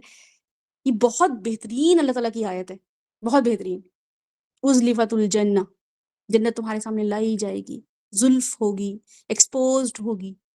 और ये सिनेमा में अगर देखें ना तो कर्टन्स हटते हैं और फिर वो आपके सामने स्क्रीन आती है, या कोई भी आता है तो वो आपके सामने आंखें बंद कर लेता है, सरप्राइज होता है तो वो आपके सामने कहता है सरप्राइज है, देखो तुम्हारे लिए लेकर आए हैं। ये बहुत बड़े ऑनर की बात है अगर हम समझना चाहें। इंशाल्लाह ताला इस आयत पे हम ज़रूर गौर व फिक्र करेंगे, जो कि मैं कोशिश करूंगी किसी ना किसी आयत में या नेक्स्ट वीक ही मैं इस सिनेरियो को आपके सामने अपने जहन से जो मुझे समझ आई है, मुझे बड़ी अट्रैक्टिव लगती है ये आयत ना, तो मैं आप लोगों के सामने शेयर करूंगी। काफ़ी आज का लंबा सिटिंग और डिस्कशन हो गया है, लेकिन आप लोगों की जो इनपुट है ना, दैट इज़ अमेजिंग। ख़ास तौर पे जो लड़के हैं और बच्चियाँ, स्टूडेंट्स जो हैं, वजीहा भी माशाल्लाह मैंने देखा कि बच्चों का साथ होता है, और ज़ाहिर है वीकेंड होता है तो बच्चे घर पे ही होते हैं एंगेजिंग, लेकिन आप लोगों को देख के मैं हैरान होती हूँ। मैं हर दफ़ा सोचती हूँ कि ये लोग मुझसे ज़्यादा बेटर मतलब मुझे ना थोड़ी-सी वो होना शुरू हो जाती है, जेलसी, एनवियस होना शुरू हो जाती हूँ कि ये ज़्यादा एफ़र्ट क्यों कर रहे हैं? ये मुझसे यहाँ सेम जगह पे बैठे हैं, सेम टाइम लगा रहे हैं, लेकिन इनकी एफ़र्ट ज़्यादा है, इनकी किसी को इंटरनेट का मसला हो रहा है, इंटरनेट को कहीं छोड़ सकते थे ना, छोड़ देते, लेकिन नहीं छोड़ा इन लोगों ने, फिर भी बैठे हैं। तो ये मुझे तो बहुत माशाल्लाह मुझे बहुत मोटिवेट आप लोग करते हैं इस हवाले से, और मैं जब भी कोशिश करती हूँ कि मैं आज चलो अपना कोई फलाँ काम फिर मैं रुक जाती हूँ कि नहीं, ये जो भई ये तो पढ़ाइयाँ पढ़ते हुए लोग, स्टूडेंट्स हैं, इनकी फैमिलीज़ हैं, इनकी एंगेजमेंट्स हैं, लेकिन फिर भी ये बैठते हैं और एक-दूसरे के साथ बैठ के अल्लाह का दीन जो है उसको डिस्कस करते हैं। अल्लाह ताला आपको इसका बेहतरीन अजर दे और ये आपकी ज़िंदगी में काम आएगा, बिल्कुल काम आएगा। ये आपके बच्चों के काम आएगा और ये आपकी नस्लों के काम आएगा, आपका यहाँ बैठा हुआ। अगर ये नबी सल्लल्लाहु हमारे साथ ऐसा ना करते तो उनकी नस्लों को काम नहीं आता ना, ऐसे इमाम हुसैन, इमाम हसन की नहीं बन जाती है, उनके फ़ोरफ़ादर्स ने एफ़र्ट की हैं उनके लिए, तो वो इसलिए उनका जो है वो एक नाम है, आपके बच्चों का भी नाम आएगा। अगर आपका नाम नहीं भी आ रहा, लेकिन ये जो मामलात हैं पढ़ने-पढ़ाने के, ये आपके बच्चों की स्पिरिचुअल जो है ग्रोथ में काम आएँगे, कि आपके बच्चे इस वक़्त आपको पढ़ता हुआ देख रहे हैं, कहीं एंगेज होता हुआ देख रहे हैं, ये ज़रूर काम आएँगे। और सूरह अल कहफ़ में अल्लाह ताला कहते हैं व काना अबूहुमा सॉलिहा, इनके जो पेरेंट्स थे ना, ख़ास तौर पे बाप की बात आती है कि बहुत नेक इंसान था। वो क्या नेकी करता था? नेकी यही होती है कि उस नेक लोगों में बैठने वाला इंसान जो है वो नेक होता है। बद लोगों में बैठा हुआ इंसान बद होता है। ज़ाहिर है वो उन लोगों की जैसे मामला कर रहा होता है। तो बहरहाल इंशाअल्लाह ताला इसको हम नेक्स्ट वीक ख़त्म कर लेंगे, और उसके बाद जिस सूरा को आप लोगों ने शुरू करना है, वो आप सूरा जो है बता दीजिएगा साथ को। हम कोशिश करेंगे कि वही सूरा जो है हम फिर करें। व 1-2 चीज़ें ऐसी हैं जो मैं चाह रही थी कि हम जन्नत से रिलेटेड या दोज़ख से रिलेटेड करें। तो लेकिन उसमें ये कि मुझे नहीं पता कि इस वक़्त आप लोगों को किस चीज़ की, आप लोगों को ज़्यादा क्रेविंग हो रही है कुरान में, किस चीज़ के बारे में ज़्यादा जुस्तजू हो रही है, या किस चीज़ के बारे में आप ज़्यादा सीखना या पढ़ना चाह रहे हैं। तो उसमें क्या होगा कि आप लोगों की अपनी रिसर्च है, तो जितना आप इसमें वो करेंगे, इनपुट देंगे, तो उतनी ही हम उस पे इंशाअल्लाह ताला कोशिश करेंगे कि अपनी भी रिसर्च आपके सामने लेकर आएँ, क्योंकि ये only based on your work, on your research है ये वाली सूरा, ठीक है? तफ़सीर नहीं है। जी, हमज़ा बोलिए। सॉरी मैम आपको इंटरप्ट किया। मैम हम सूरह मुल्क ना शुरू करें, क्योंकि वो आप सल्लम का फरमान है रात को पढ़ के सोना चाहिए, और जब हम रात को पढ़ेंगे और बार-बार हम याद करेंगे तो अच्छा रहेगा। सूरह मुल्क तो वाक़ई एक्सेप्शनल केस है ना, बहुत खूबसूरत सूरा है। जी। बिल्कुल कर सकते हैं, या आप साथ के पास या साथ में ख़ासा पोलिंग ही, अगर एक पोल डाल देंगे उसमें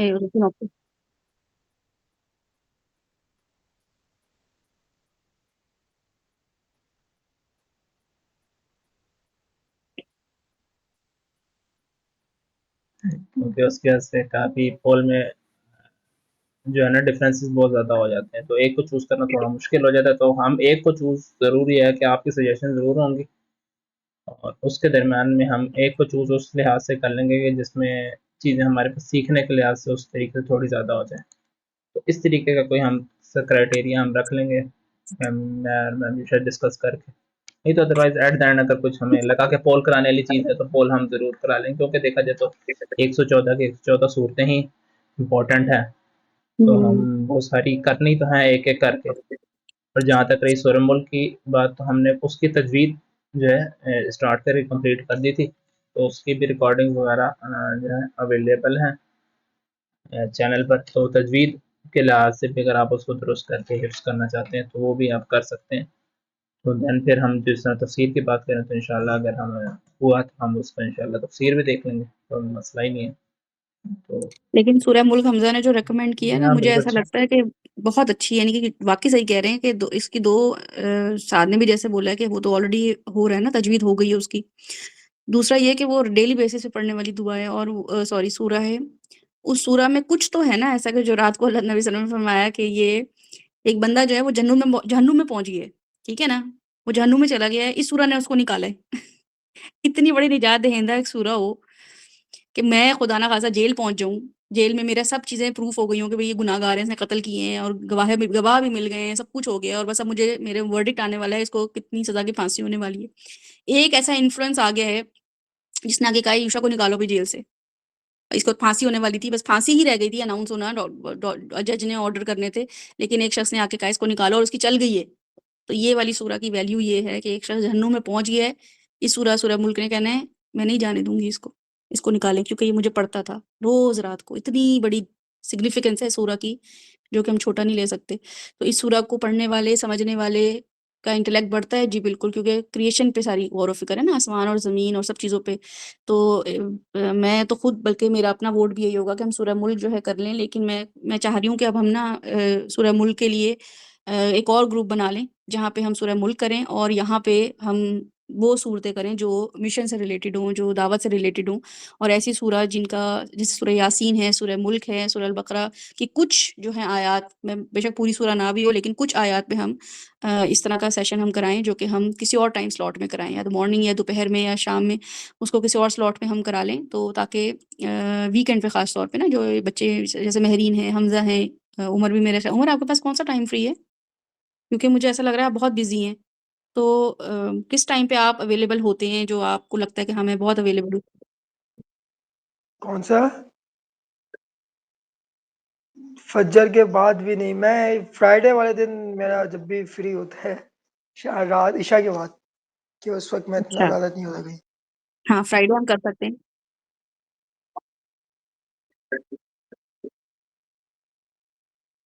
हाँ, मैं यही चाह रहा था।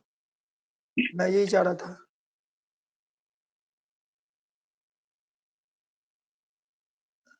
चलो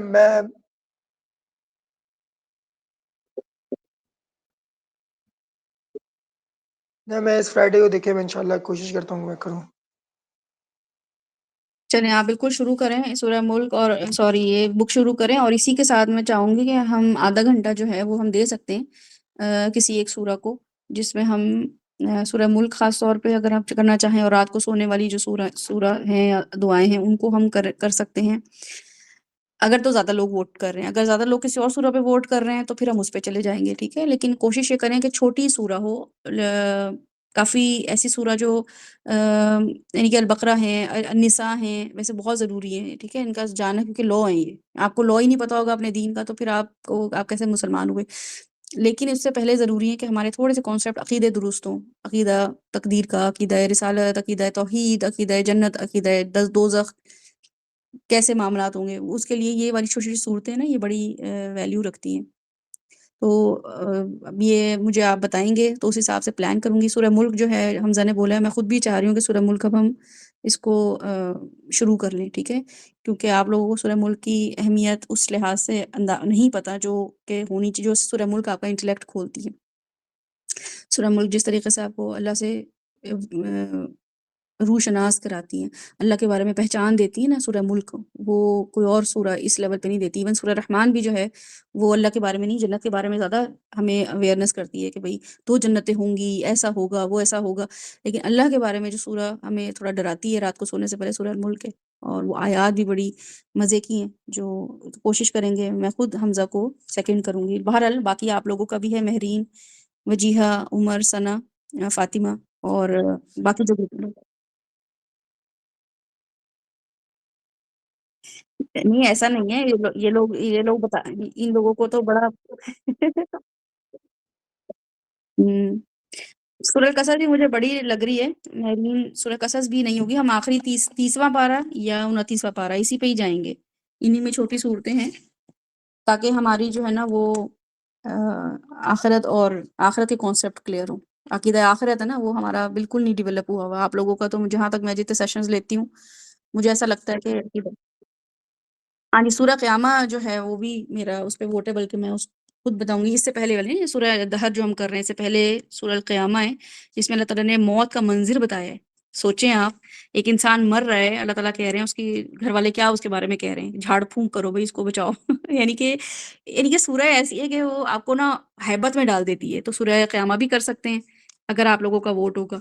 तो ये जितना जल्दी आप बताएंगे उस हिसाब से हम प्लान करेंगे कुछ चीज़ों को, क्योंकि हमारे पास टाइम दिन जो है मेरे पास कम होते हैं, और वीकेंड पे भी ज़ाहिर है हमें और चीज़ें करनी होती है। तो मेरी कोशिश होगी कि फिर हम ज़्यादा जल्दी प्लान आउट कर सकें। और ख़ास तौर पे सीरा में भी मैं चाह रही थी, मैं यहाँ पे ना दोबारा से हम स्टार्ट कराएं सीरा जो हमारी रुकी हुई है, और उसके लिए मैं चाह रही थी कि 2-3 लोग वॉलंटियर करें जिन्होंने ऑलरेडी पढ़ी हुई है, वो इसको करवाएं स्टार्ट, और बाकी फिर हम लोग भी जैसे अभी हम ट्रेनिंग ऐसे कर रहे हैं, ऐसी सीरा को भी जो है हम करें कि भाई आप लोग जो है अब ये मक्की दौर के फलां चीज़ जो है, एक टॉपिक जो है उसको एक्सप्लेन करें, और फलां जो है वो उससे रिलेटेड और भी चीज़ों को, यानी कि सेम सेम टॉपिक पे सेम टाइम लाइन में हम रहेंगे और उसको डिस्कस करेंगे आप लोगों के साथ टास्क बेस्ड।